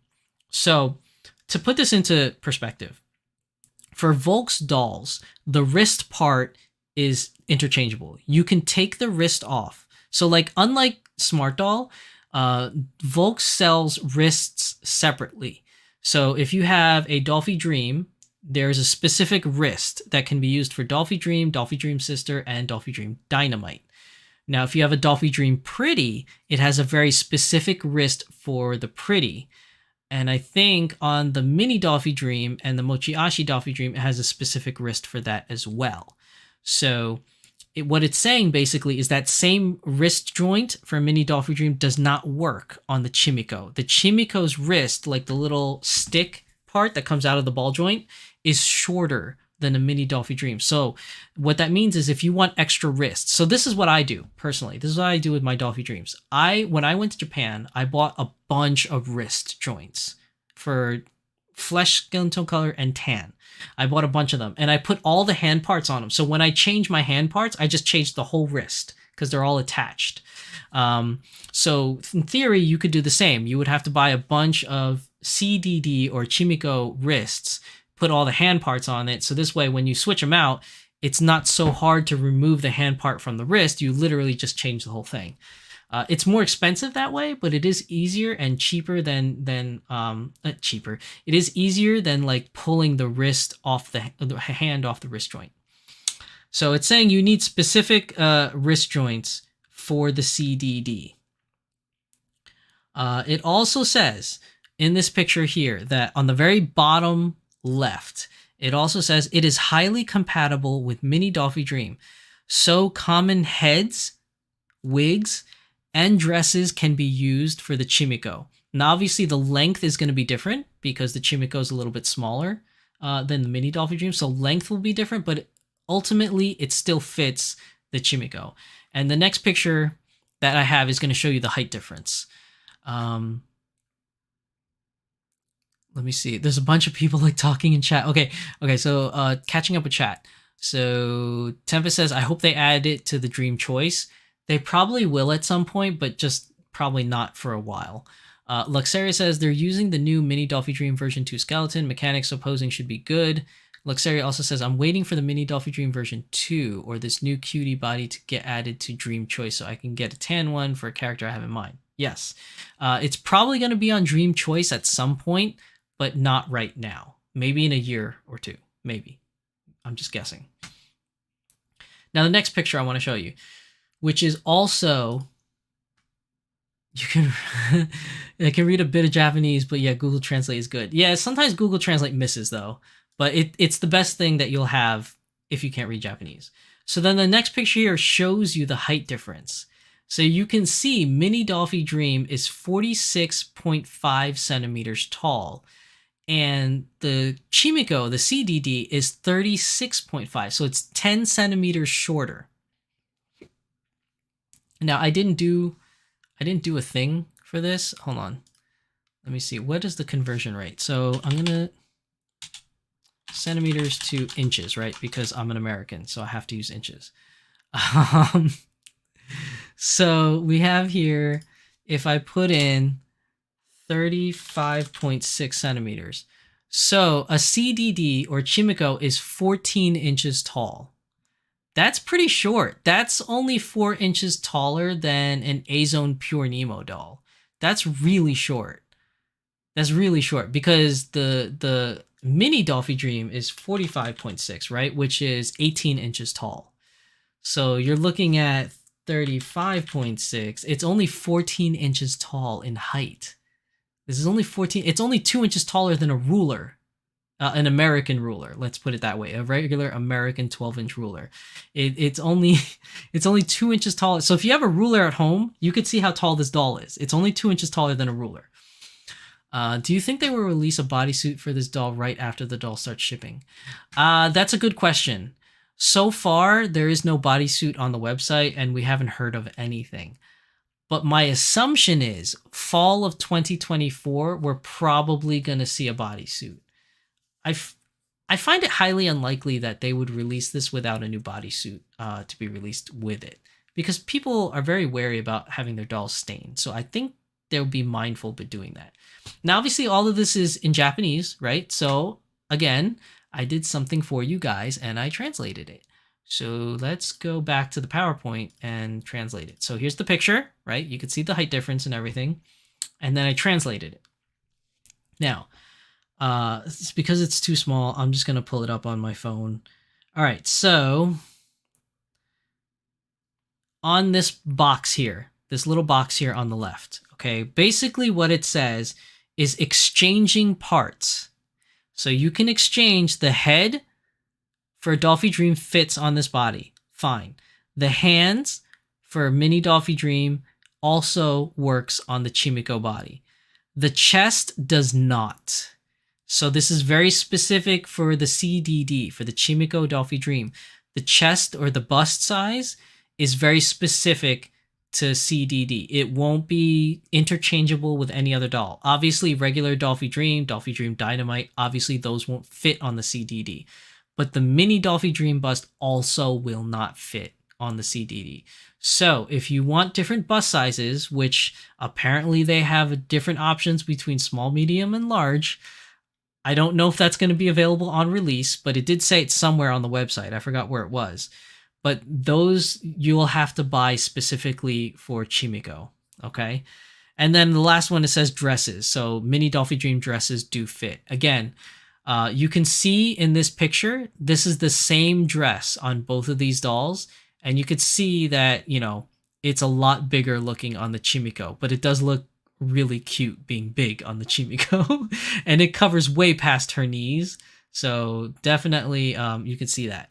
Now on the right hand side of this box, it's really nothing. It's just basically telling you what kind of doll is on this side. So this is a Mini Dollfie Dream with a DCH-27 head. It's you know, it's M01 makeup. It's got a biscuit gold wig. It's wearing the Little Devil dress set. And the shoes are MSD shoes. That's really all it's saying in this bottom right here. So the more important part is on the left here, just telling you what can fit between a Mini Dollfie Dream and a Chimikko Dollfie Dream. And then right in the middle, in between the two dolls, is this little excerpt that says both hand parts are Mini Dollfie Dream. So you can see on the Mini Dollfie Dream, these hands are the same hands that are on the Chimikko. So again, interchangeable hands, heads, and it can wear Mini Dollfie Dream shoes. Now it's very specific. It says you can wear Mini Dollfie Dream shoes, which means that the foot fits, but it doesn't say that the foot is the same size as a Mini Dollfie Dream. I assume the foot may be smaller. Who knows? I don't know, but Google Translate just specifically says fits Mini Dollfie Dream shoes, but it doesn't say it fits the Mini Dollfie Dream feet. Whereas on the left here, it specifically says Mini Dollfie Dream hands are okay. So yeah, take that for what you will. I think the feet are definitely smaller. And then, I'm skipping too far ahead. That's the next thing I want to talk about. Spoilers. Okay. So yeah, so this is the doll. I'm very, very excited for this. I know a lot of people are very, very excited for this. So don't forget, pre-order starts October 6th to November 26th. Okay? I think I said November 6th before, but it looks like in this picture it says November 26th. Yeah. Look at this. In this picture, okay, it says October 6th to November 26th, right? But if we go back to the previous page here, right? This previous page here, it goes down here. It says here, October 10 to November 6 and then 11. You see how Google Translate screws you over? October 23rd, October 2023, 10, which I'm assuming is October 10. Then Sunday, November 6 or 11. I don't know why it's 6, 11. But then if you go back to the other page, on the infographic, it says October 6th to November 26th. So Google Translate really doesn't solve everything, and sometimes it throws you in for the wrong loop. Luxaria says, I can't wait to see what characters they will release in this body. So yeah, that's the next thing I want to talk about. So Anya obviously is the first ever to be released on this body. And we have already talked about the fact that we're hoping that the CDD or the Chimikko is going to be released in Dollfie Dream Choice so that you can build your own custom Chimikko, right? But looking ahead to the future, right? Let's look ahead to the future. What are some really good possibilities for the Chimikko? And Chibi. Rini, Chibi Moon, whatever you want to call her. I think she should be the next anime collaboration. She is perfect for this. I think she's perfect for a Chimikko body. We should definitely, because they already did all the Sailor Scouts. I don't know if they're going to do the Outer Senshi. I would love them for do the Outer Senshi because I want to get my hands on a Neptune and a Pluto and a Saturn. But who knows? But Rini or Chibi Moon on a Chimikko body, perfect. I think this needs to happen. I definitely think Volks needs to make a Chimikko Chibi Moon. And Luxaria has confirmed the one in the picture is correct. October 6th to November 26th is the official. I don't know why the Google Translate is so confusing, but it is. So yeah, Chibi Moon is definitely something I think could really work for a Chimikko. There's a lot of other ones too. I don't know every single anime collaboration that could possibly be because I haven't watched every single anime show. But in my personal opinion, I think Chibi Moon is definitely going to work really well. Luxaria says, I can see Chibi Usa being made. There's no way they won't do it. It might be lottery, though. I mean, I wouldn't say no way. I don't know if their contract with, was it Tomoe or Tomo that has the rights to Sailor Moon? I don't know if their licensing has ran out or if they're going to do a new licensing agreement, which is weird because if they do a new licensing agreement with Sailor Moon, obviously Rini But if you're gonna do Rini, why make such a short license to just do one character? Why not just do Rini and the rest of the Sailor Scouts, the outer Senshi? And then that would complete the set, so to speak. Now, I know you Sailor Moon fans are like, but what about the Sailor Stars? What about... Outside of Japan, a lot of people don't even know the Sailor Stars. And outside of Japan, it's really hard to get your hands on seeing the newer shows that have the Sailor Stars in it. So that's the only reason why I don't mention it. Plus, the Sailor Stars series is really dark compared to the rest of the rest of the Sailor Moon stuff. So take it for what you will. But I think Chibi Moon, or Rini, or Chibi Usa, whatever you want to call her, I think she's a prime candidate to be another anime collaboration for the Chimikko doll. Another one that I think would work really well for Chimikko, right? Are you ready for this? Yachiru. How many of you are Bleach fans? Yachiru will definitely be amazing Chimikko. I think she would work really well as a Chimikko, especially she's so small that she sits on Kenpachi's shoulder. I think that would be good. But whether or not Bleach will do a collaboration licensing with Volks, I don't know. But let's say they did, right? Let's say Volks does a licensing agreement with Bleach and they make Yachiru as Chimikko. Again, why stop at just one? Why not get a license for, I don't know, Rangiku, maybe, Rukia or Orihime? There's a lot of characters in Bleach that I would love to see get a doll. So the fact that Yachiru could open the doors for that to happen, maybe, who knows? I don't know how much licensing agreements cost. It's probably really expensive, but who knows? A couple people are saying in chat, Venatic Free says Kana, Kamui, or Nezuko probably too. See, I don't know Kana Kamui. Is that from Clanad? Is she from Clanad? Or Nezuko? See, the thing with Nezuko, it could work if you do the Nezuko chibi version, like when she fits into the backpack, the wooden backpack. But when Nezuko comes out and becomes her normal size, I believe Nezuko is really a Dollfie Dream pretty, or even a Dollfie Dream sister size, to be honest. I don't know if she would count as MDD. I think MDD might be too small for a life-size Nezuko or whatever. But I think if you do the Nezuko that fits in the backpack, that chibi version, yeah, you could do Nezuko like that, sure. Luxera says, I was expecting them to continue with other sailors, but they stopped a bit. Maybe they want to do Chibi Usa first before continuing the sailor line. Maybe. If they do Chibi Usa, that would be amazing to open the doors for more Sailor Scouts. Aren't licensing cost per doll? It might be. I don't know. I honestly don't know how licensing work.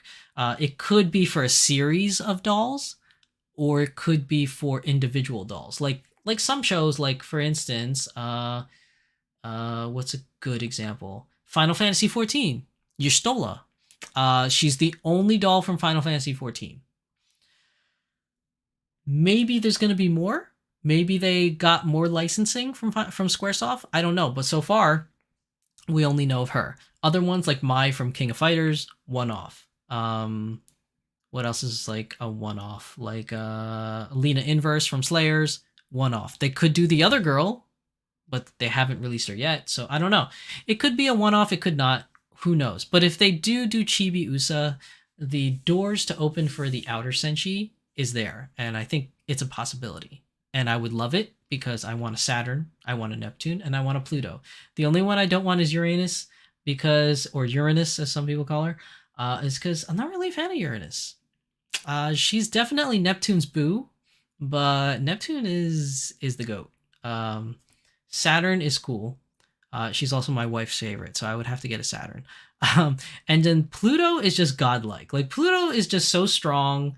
It's like, you kind of have to have a Pluto, and she's older, and she's more elegant looking, so I kind of want her because of that. So we'll see. We'll see how it goes. But Yachiru from Bleach could work. Who else could work? How about Palm Top Tiger, right? From Toradora. We could get Taiga as the Palm Top Tiger for Chibi Usa.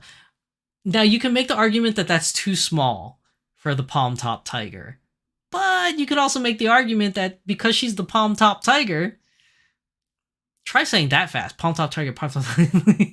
Because she's the palm top tiger, she could be a good candidate for a Chimiko. Um, Other possibilities you could look at Beatrice from ReZero. I think Beatrice could be a good candidate for Chimiko. Again, you could also argue that Beatrice would be good as a mini Dollfie Dream also. I wouldn't really argue for that. It's actually quite hard finding characters that are really small like Anya. Like finding a lot of characters that are really that small, the Chimiko kind of small, is actually a lot harder than you would think because I went on a search when I was thinking of other anime characters that could be collaborated. And a lot of the small characters really do fit into the mini Dollfie Dream realm. And anything smaller than mini Dollfie Dream is really hard to find. So like things like Anya, things like Yachiru works. Palm Top Tiger, maybe that's pushing it a little bit for Chimiko. Same thing with Beatrice. Maybe that's pushing it a little bit for Chimiko, like size wise, because maybe both of these characters really could be mini Dollfie Dream. You also could make the argument that they could be Chimiko also. So who knows? Jay Louisa says, "Oh my gosh, throwback by calling in SquareSoft and not Square Enix." Yes, I don't know why I said SquareSoft and not Square Enix. It was the first thing that came to mind. But yeah, I don't know why I said that. But yeah, SquareSoft, whatever. Square Enix, thank you. But that is really weird callback. I don't know why I said that because I should be used to calling it Square Enix by now. Luxeri says they did make ReZero Dolphies before, so maybe. True. They made Rom, they made Rem, they made Amelia. So maybe Beatrice as an MDD, or even if you push it, she could be a Chimiko candidate. Who knows? Other candidates is Honey from Oberon High School. I think for a male Chimiko doll, I think Honey could work. Honey you could also make the argument that Honey could also be a mini Dollfie Dream. I do understand that, but if you want a really small Honey, because in the TV show he's really short, he's like super short in the TV show. Maybe he's Chimiko. An argument could be made for a male Chimiko, maybe for Honey. I don't know. That's just my 2 cents. Take it for what you will. I really want to hear what you guys think. I'm reading it in chat, but also for those of you that are watching in the VODs on a later date, put it on the comment section down below. Let me know what you think would be really good candidates for anime characters in the Chimiko line. Jay Louisa says TK and Kari from Digimon could work. Yeah, I saw that too. They could be good candidates as well. It's just I'm not too familiar. I know of Digimon, but I don't really watch it when I was growing up, so I don't know the characters very well enough to say, hey, they can really fit on a Chimiko. But if you guys think so, anything's possible. And I don't know if I added more. Was that the last one? Oh no, oh yeah, Minoru. Minoru from My Hero Academy. Another candidate for a boy Chimiko? Maybe? I think Minoru could be one, but I don't know how they'd do the hair. Honestly, I don't know how they would do the hair. That would definitely be hard to do. But the character is a small character. He could be a Chimiko. It's possible Minoru could be a Chimiko. And I think maybe that's the last one. Maybe. Oh, no, I have more. Nanan Biori. I forgot about that. I forgot what I put on this slideshow. Nanan Biori, the girls from Nanan Biori, could be Chimiko. Argument could be made that any of these girls from Nanan Biori could be a Chimiko. It's possible. It's possible. Is there any fake character for Chimiko body? They have a lot of fake characters. The only one that would probably qualify would be Ilya, but Ilya is... I think she's really fits at home on a mini Dollfie Dream because she's a little bit too big to be Chimiko.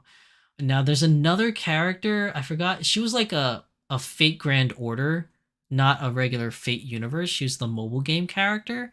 I forgot her name, but she's the one. She's a New Year's character. They released her for a New Year's thing where her ultimate move is making rice for people or something like that. Um, I'm really not explaining it that well, but I don't know too many fake characters that are really teeny tiny that you can make into a Chimikko. Please excuse. I need another drink of my tea. But when I was doing this search,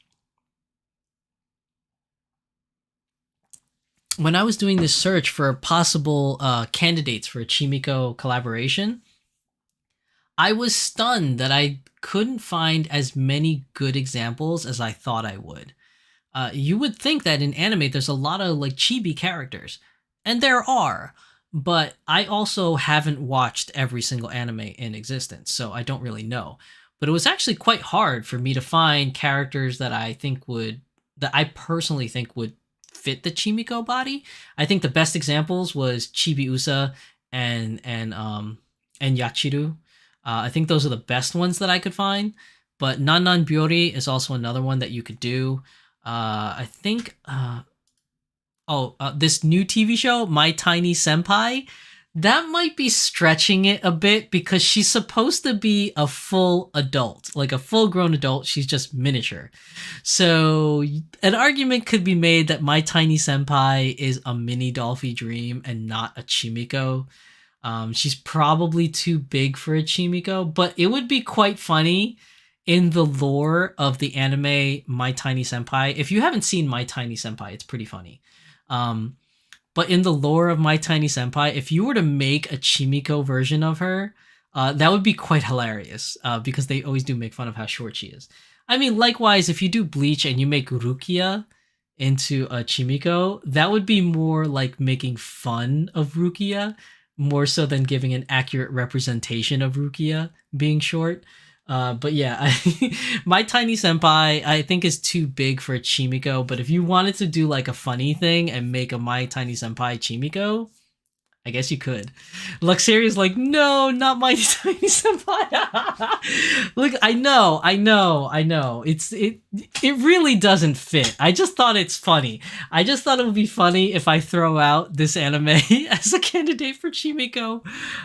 But yeah, she's definitely too big. She would be a mini Dollfie Dream for sure. But I think if you really wanted to be funny and make a custom My Tiny Senpai in a Chimikko body, would be hilarious. And that's really it. I think that's the last of it. That's the last for my slideshow for the Chimikko body. But again, let's go back really quick before we end today's episode to the internet slideshow thing. So the Chimikko body, I'm very hyped for this.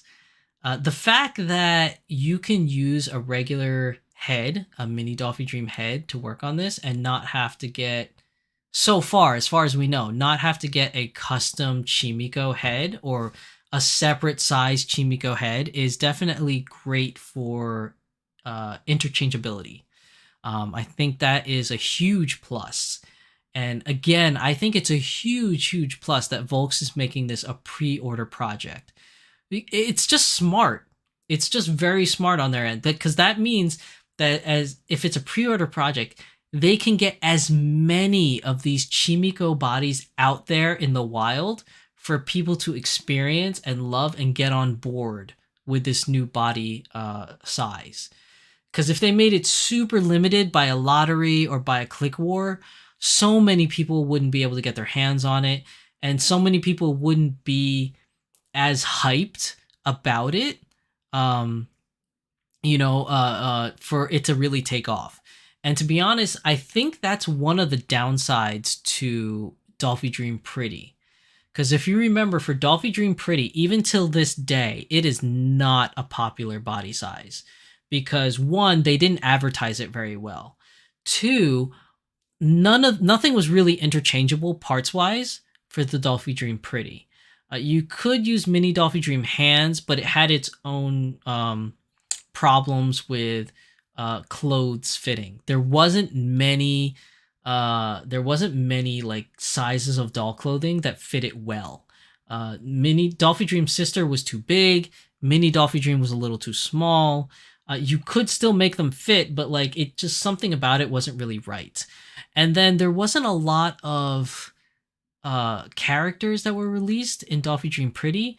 Not many people got to see them in the wild because the two anime collaborated characters that were released for Dollfie Dream Pretty were two Idol Master characters. And both those Idol Master characters, at least worldwide, weren't that popular. Like within Japan, Idol Master is really huge and very popular. But outside of Japan, Idol Master's not that big. It's not as huge and people don't really talk about it unless you're in the know and you're big with idols, like you like watching everything idols related. Then you know Idol Master, but outside of that you really don't. And especially now that like musical groups in anime is not as popular as it used to be. Like you have things like Oshinoko right now that's really popular in anime, but other than Oshinoko there's not many anything else music wise. Whereas in the mid 2010s, like 2011 all the way to 2015 or 2016, idols were popular. You had Idol Master, you had Love Live, you had different versions of Idol Master, like the guy Idol Master. I think it's the Idol Master G or something like that. There's like all these other things, like K-On came out, like there's all these like little like musical things, and I think that trend has really died out. And the fact that they released Dollfie Dream Pretty with two very not so popular characters, and then they made it a limited lottery, so that made it even harder for people to get their hands on the new Dollfie Dream Pretty. And then they didn't give Dollfie Dream Pretty a lot of support. Like there wasn't many extra parts that you could buy for her available. I think all those things combined really killed the popularity of Dollfie Dream Pretty. As you can see, there's no anime collaborations other than those two dolls. There's no promotion for Dollfie Dream Pretty at all on Volks. Like it's there as an option to click if you're searching for things, but like they really don't push Dollfie Dream stuff. Dollfie Dream Pretty stuff, sorry. Like when you look up outfits for Dollfie Dream, usually it'll say fits MDD, you know, DD, DDY, DDP, but they don't really advertise the Dollfie Dream Pretty, which is weird. So yeah, like I think that's a downfall. And the fact that Chimikko is being a pre-order project for anybody and everybody to get their hands on it, I think is what's really going to hype up the Chimikko line. I think the fact that everybody around the world is guaranteed to get one as long as they pre-order, everyone's going to be able to share it with their friends. There's going to be so many Chimikkos out there that custom doll creators that make like custom clothing will be able to get their hands easily on a Chimikko and start designing custom clothes for Chimikko body style. I think this is the right move. I think Volks is doing the right thing by making this a pre-order project for everyone to get their hands on a Chimikko. And then the fact that MDD clothing is interchangeable, MDD shoes are interchangeable, MDD hands and heads are interchangeable, is all a huge plus for Chimikko. So I think Volks really learned from their mistakes when they launched the new line of Dollfie Dream Pretty, and they saw everything that just didn't work and everything that made Dollfie Dream Pretty a complete failure, and they were like, this is not going to happen with our new line. And they've corrected a lot of that. A lot of interchangeability between dolls for Mini Dollfie Dream and Chimikko.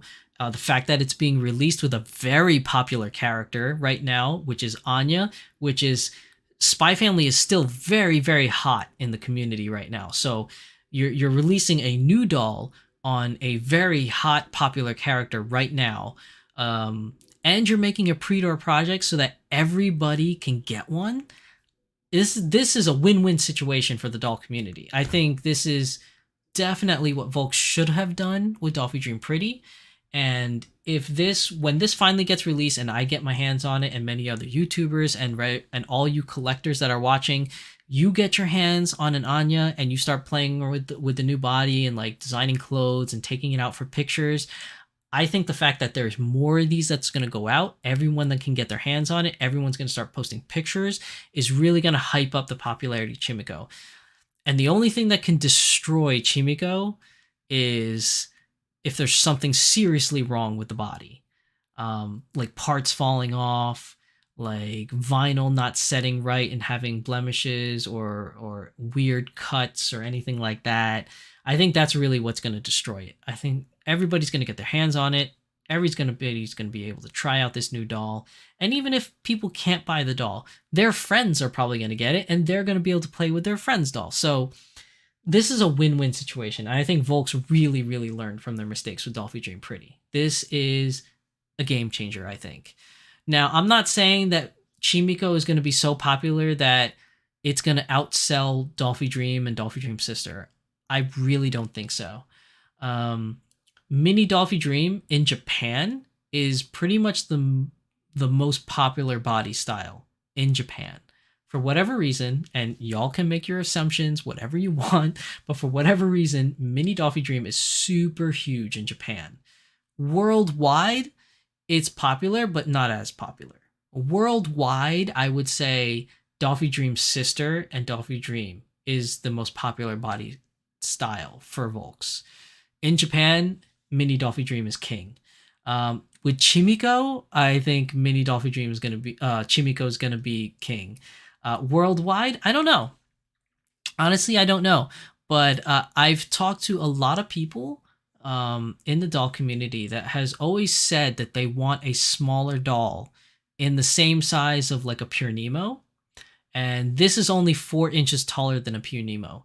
So the reason why people say that is because big dolls like Chitose here, which is 2 feet tall, is really hard to carry around in a bag. You need a big bag. And then when you walk around with them, they get heavy after a while. They're very light when you pick them up and put them down. But like when you start holding a doll throughout like a whole day at an anime convention, they start getting really heavy in your arm. And your arm starts to cramp up and everything. But having a small doll like a Chimikko that's only 14 inches tall, which I'm also assuming is a lot lighter than a Mini Dollfie Dream, that's what a lot of people want for like on-the-go traveling style kind of doll. So Chimikko has the possibility to be really, really popular in the collector sphere. It's not cheaper, that's for sure. We already saw it, 68,000 yen. That's pretty much along the same lines price-wise as all the other dolls. But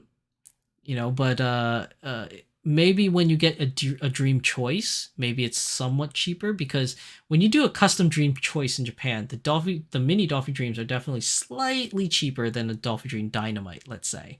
So I think that Chimikko has a good shot of being really popular.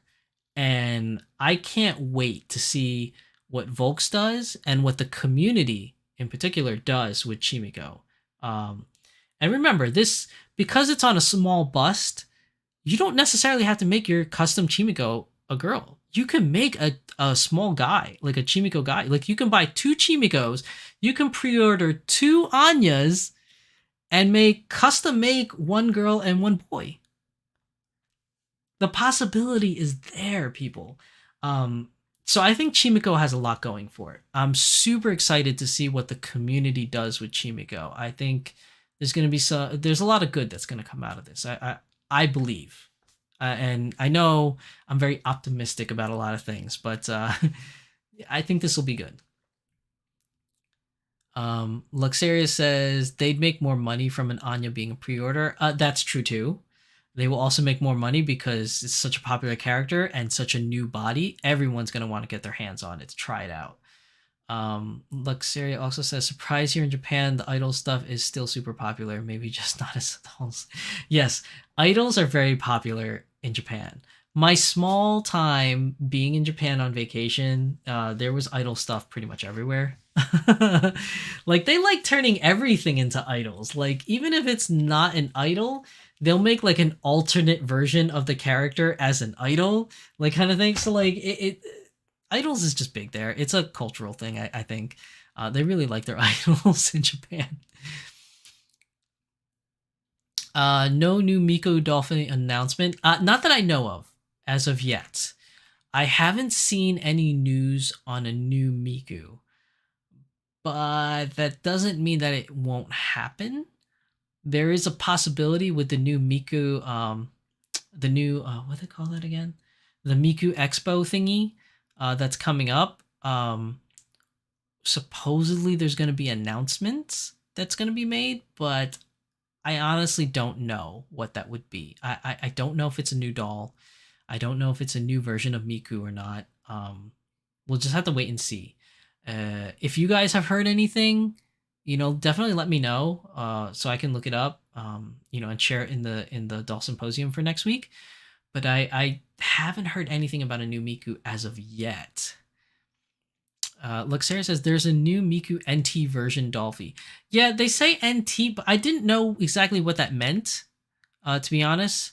And like, I don't know what to think about it yet. So, unless there's like something that they listed that's more specific on what it's going to be, I would definitely like to see that. If you can send it to me, Luxaria, tweet it out to me or send it to me on Instagram, the information that you found. But I just personally haven't seen it yet. So if the info is already out there about the new NT version, I just haven't seen it yet, if that's the case. But I had heard rumors of like something going on with Miku. I just don't know what it is yet. Jay Lewis, you could make Anya's classmates. That's true. You could make Anya's classmates if you bought like 2 Anyas. Now I don't know. I don't think they mentioned it here. But they usually will put something like only 1 per household or something like that. Let me see let me go to Anya's page. Okay, so Anya's page. Let's see. User registration is required. This is getting it in Japan.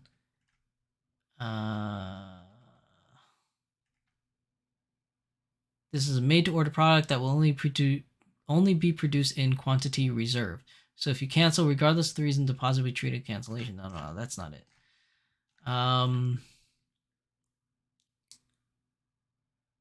Additionally, if you order more than 3 DD items or 11 dresses, additional shipping fees. Oh no, that doesn't apply to that. If you like to believe, delivered to your home, a deposit on your fortune, blah blah, reservation in advance. Usually they say it's somewhere there. Maybe it's just not here yet, and it'll come up when the pre-order comes. Let's try this link. Let me try this link and see if it says anything here. Okay. So I forgot to talk about this. So this is good that I clicked on this page. So you can see here in this highlighted area that there's 2 ways. You can do a deposit. So you could do a deposit of 2 payments. Your 2 payments is going to be 33,000 yen. So your first deposit is 33,000 yen. And then after that, you pay the other 33,000 yen, I assume, or you pay the other half, which is going to be 35,200 yen. I think that's right. My math is really bad. But you can pay it all in full, a one-time payment in full. You could pay the whole thing, or you could pay in deposits, a 2-payment deposit. Let me see if they specifically said recommend the full payment. It's of course okay to use different methods. Because I know sometimes they say it and then sometimes they don't. User registration applies. Please be sure to check notes on the product page. Blah blah blah. Let me see. Product page. Let me try this one. In the online store, there's nothing. There's 1 person for the other Dollfie Dreams, like in the anniversary and dolls before. Oh, so then you can reserve 2, I guess. Yeah, so if you wanted to make 2, if you wanted to get your hands on basically what I'm saying is if you wanted to get your hands on 2, 1 that you can keep as an Anya, and then 1 that you could customize, it looks like you can do that. I don't see anything here that really limits your ability to buy more than 1. Payment installments is available. Cancellations cannot be made after booking. Domestic, separate shipping fee. Blah, blah, blah. Picture is a sample. Please be careful of the color. Careful of the color. Body's made of soft vinyl. Outfit contains colors. Yeah, it doesn't really say specifically here how many you're limited to. So it's possible. Oh, here. It says it right here. All those who make a reservation within the period can purchase. The reservation will be confirmed when the deposit is confirmed. Right here. Up to 2 bodies can be reserved per person with 1 order. If you would like more than 3 bodies, make the reservation again. So you can order as many of Anya's as you want to get as many Chimikko bodies as you want, right? But you can only reserve 2 Anyas per order. So you would have to basically go online, pre-order 2 Anyas, pay for it in full, or pay the deposit thing for both of them. Then go and add another 2 after you paid and make another 2 reservations. So it looks like you can, yeah, see, and it says here, you can make as many reservations as you like during the reservation period, but you have to do it in batches of 2. So that's important. So really, you can make the whole class. If you were so inclined and you had that much money, you can reserve the whole classroom's worth and then custom make all the characters in her classroom. So I don't know who has that kind of money to do that. I really don't, but there's no limit. The only limit is that you can only pre-order 2 of her at a time. That's the only limit. So Luxaria says there's 1 person for all the W's, blah, blah. I just saw that the DD Matoi from Phantasy Star Online 2 is going to be in a special limited sale on October 7th, just so you know. Really? They're going to release Matoi again? She wasn't that popular, to be honest. I mean, like, when Matoi was released, the very first version of Matoi, after her lottery period, there was still some available just to buy directly from Volks afterwards. She wasn't as popular as they thought she was going to be. But yeah, it's a good thing I went to this page. So you can reserve as many Anyas as you want. Just make sure you reserve it 2 at a time. Also, don't cancel, because if you cancel, you'll get blacklisted from Volks.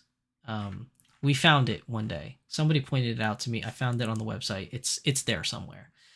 So if you want an Anya doll, that is the whole news. That is the big shebang. I just wanted to do that because it feels so good to lean back on this chair, even though the chair is broken and now I sunk again. Okay, so that's Anya in a nutshell. That's Chimikko Dollfie Dream in a nutshell. Are you guys as excited as I am for this new doll? Are you as excited as I am for just Anya in general?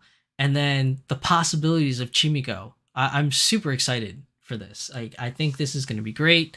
I think John and Sandy from My Lady Disdain is going to lose their minds because they really wanted an Anya to go with their Yor. Now they got it. This is going to be crazy popular. I can't wait to see what the community does with Chimikko. Really, the possibilities are out there for people to do stuff. And that's it. That's it for today's episode. So we talked about my disappearance act and my time in California, and we talked about Chimikko. Before I move on to the final segment of today's episode, which, as you guys know, I do my little anime corner that I like to do. Does anybody that's here live on the live stream want to talk anything else about Chimikko? Any other questions, any other ideas, or any questions you want to ask me in general before I move on to the end of the episode? I'll leave it out there for you guys. Actually, you know what? While you guys are deciding, I'm going to create a new poll. I want to start a poll. Excuse me, people. I'm sorry. Okay. Let's see a poll. Let's see what you guys say.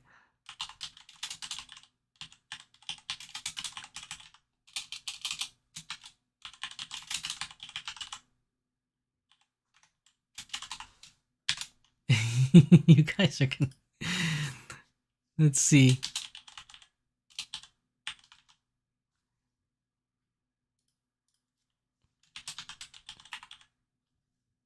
I'm gonna add a third option for other. Okay, I'm gonna start this poll. I'm just curious what you guys would say. Gonna start this poll, and you guys can vote on the poll. Let me see what you guys would think is going to be the possible like next collaboration. While you guys participate in the poll, anybody have any other questions before I move on? Any questions for me regarding Chimikko, or just anything you want to ask me in general? You can ask. But yeah, I'm super hyped about Chimikko. I'm super hyped about Anya. I can't wait for this to happen. Suffice it to say, too, I think my Japan trip is going to be postponed for another couple years. Because I was supposed to go to Japan this December. I was actually supposed to go. I had the money saved up. And then my water pipe in the basement broke. So I was like, I'm going to go next year in 2024. And then I had to take this trip out to Japan, which I had no money for this trip for Japan. I basically had to dig into my savings to afford it. And which is important. My trip to California was very important. I wouldn't change it for the world. It was very important to me, but that also dug into my savings. So I don't know when I'm going to go to Japan now. Maybe in 2025 or 2026. It's kind of disappointing, but life's life. That's what happens. You just got to roll with the punches, But yeah, I don't know what I'm going to do now. Really wanted to go to Japan.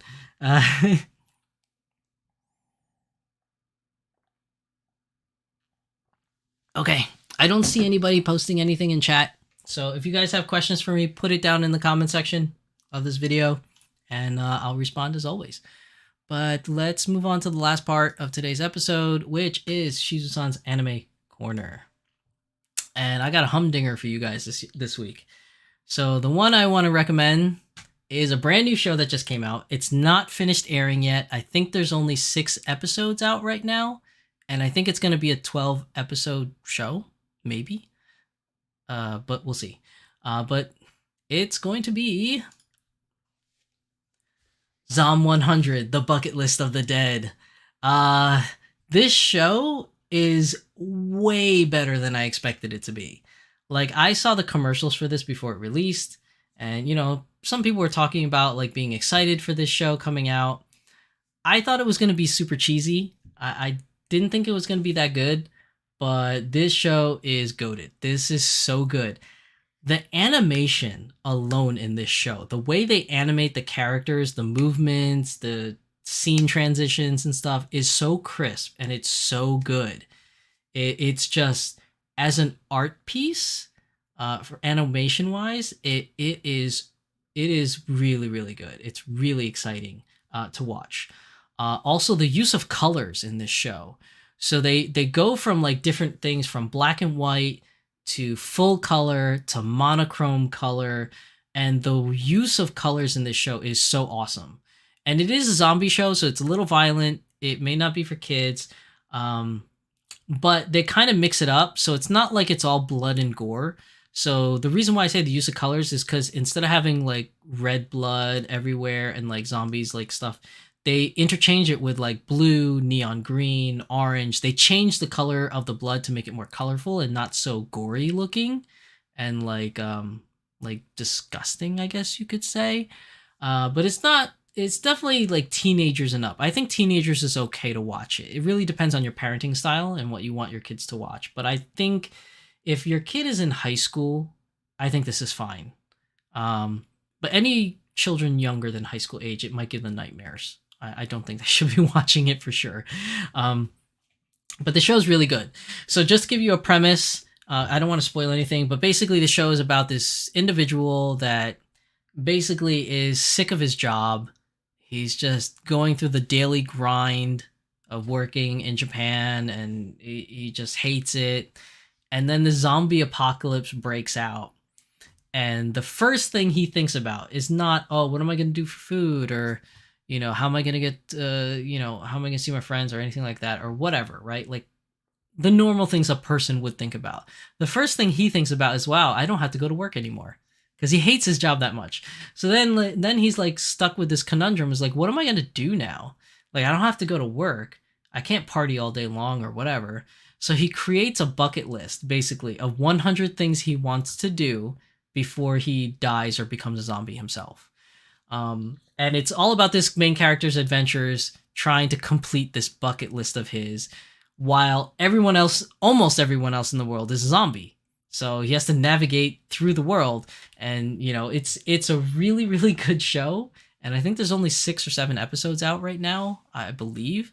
But I definitely highly recommend this show if you like anime and zombies and action and comedy.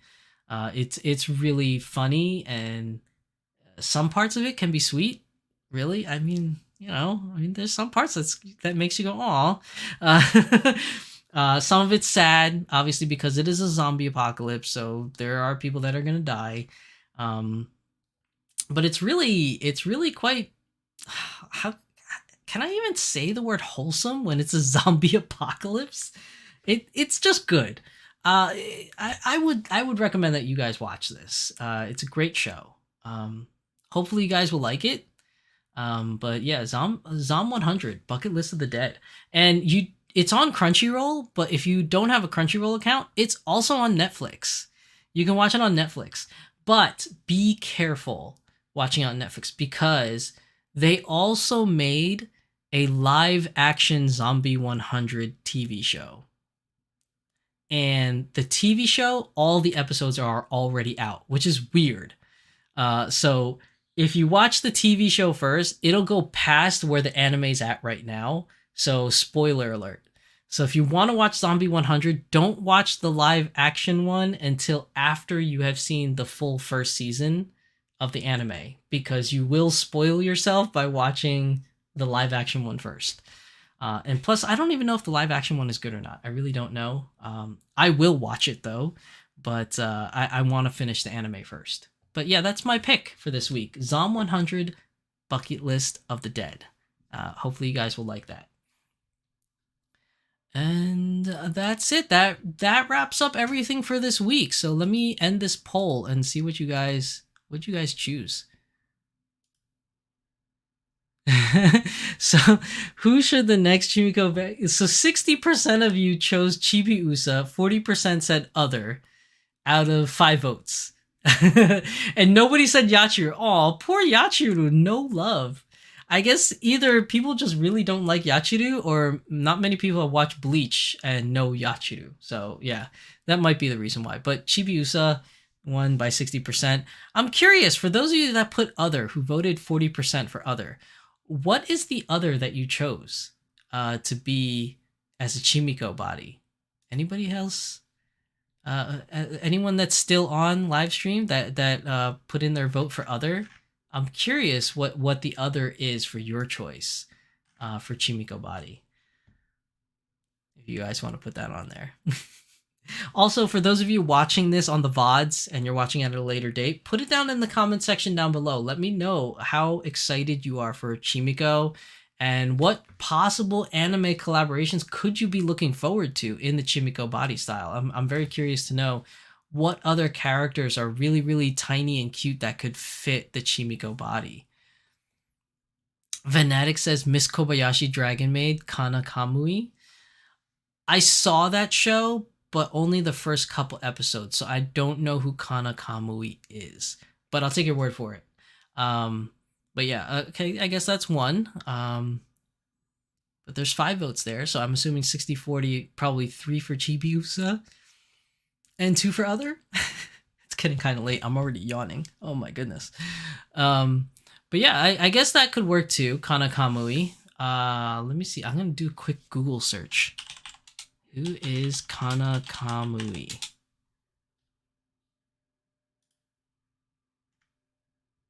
Oh yeah, that could work. And now I remember this character. Yeah, that could definitely work for a Chimikko body. Good call. So for those of you that can't see the screen, hold on. So Kana Kamui. Yeah, I think this will work. This is Kana Kamui. Tiny, tiny little dragon maid girl. This definitely works. Good call, Venatic. Good call. She definitely would be a candidate for Chimikko for sure. At least I think so. That's a good call. Um, but yeah, that's it for today's episode. So thank you everybody for coming. Um, I guess I got to get back on the wheel again. I just preparing for today's episode was kind of weird because I haven't recorded anything. I haven't done a live stream in a while. So I was trying to remember how to set up my configurations, and it didn't help that my streaming program lost my previous settings for stuff. So I had to redo all the settings. I don't know why. I think there was like a recent update to the Streamlabs, so I had to move everything around again and reinstall my scenes, which was a bit of pain on the butt. But I guess that's my fault for being away for so long. But yeah, that's everything for today's episode. So thank you everybody for coming, and for coming along this ride, talking about my California trip and things like that, and talking about Chimikko with me and being excited for the hype for Chimikko. So thanks everybody for coming. For next week is the Doll Symposium. I usually do the Doll Symposium as a pre-recorded video. I might do next week's episode as a live stream, only because the last time I did a live stream for the Doll Symposium, I really enjoyed it. I enjoyed talking about the news and then getting instant feedback from those of you on live stream. That was actually quite fun. And plus the fact when I do live streams, I don't have to do much editing. Like, it's already there. So I don't know. Maybe depending on how busy I am at work, and if I don't have enough time to pre-record and edit and everything, I might just do a live stream for next Friday for the Doll Symposium for the news. Maybe. I don't know. It really depends. Despite the fact of everything that's going on in my life, work's still a pain in the ass. Like, I'm still being like overcrowded with things to do at work. It's been nonstop. Like, I've been so tired from work. I haven't even been playing Final Fantasy or Star Rail because I've just been so tired when I get home from work. I just don't have the energy. So next week, the Doll Symposium might be a live stream. I don't know yet. If it's not, then it'll be a pre-recorded like always, released on Friday or Saturday, depending on how busy my work schedule is. But it feels great to be back and to talk with you guys again and talk doll stuff. So hopefully this means that we are back on track for every Friday at the very least for an episode. I have a doll here right behind me that needs to be unboxed that I want to share with you guys. So I will do a pre-recorded video for that. And I also bought a couple of clothing items and accessories from Japan. And I don't know if I should do a pre-recorded video or if I should just unbox on a live stream. So you guys let me know in the comment section down below. Do you want me to do an unboxing live stream for you guys, or should I just do a pre-recorded one?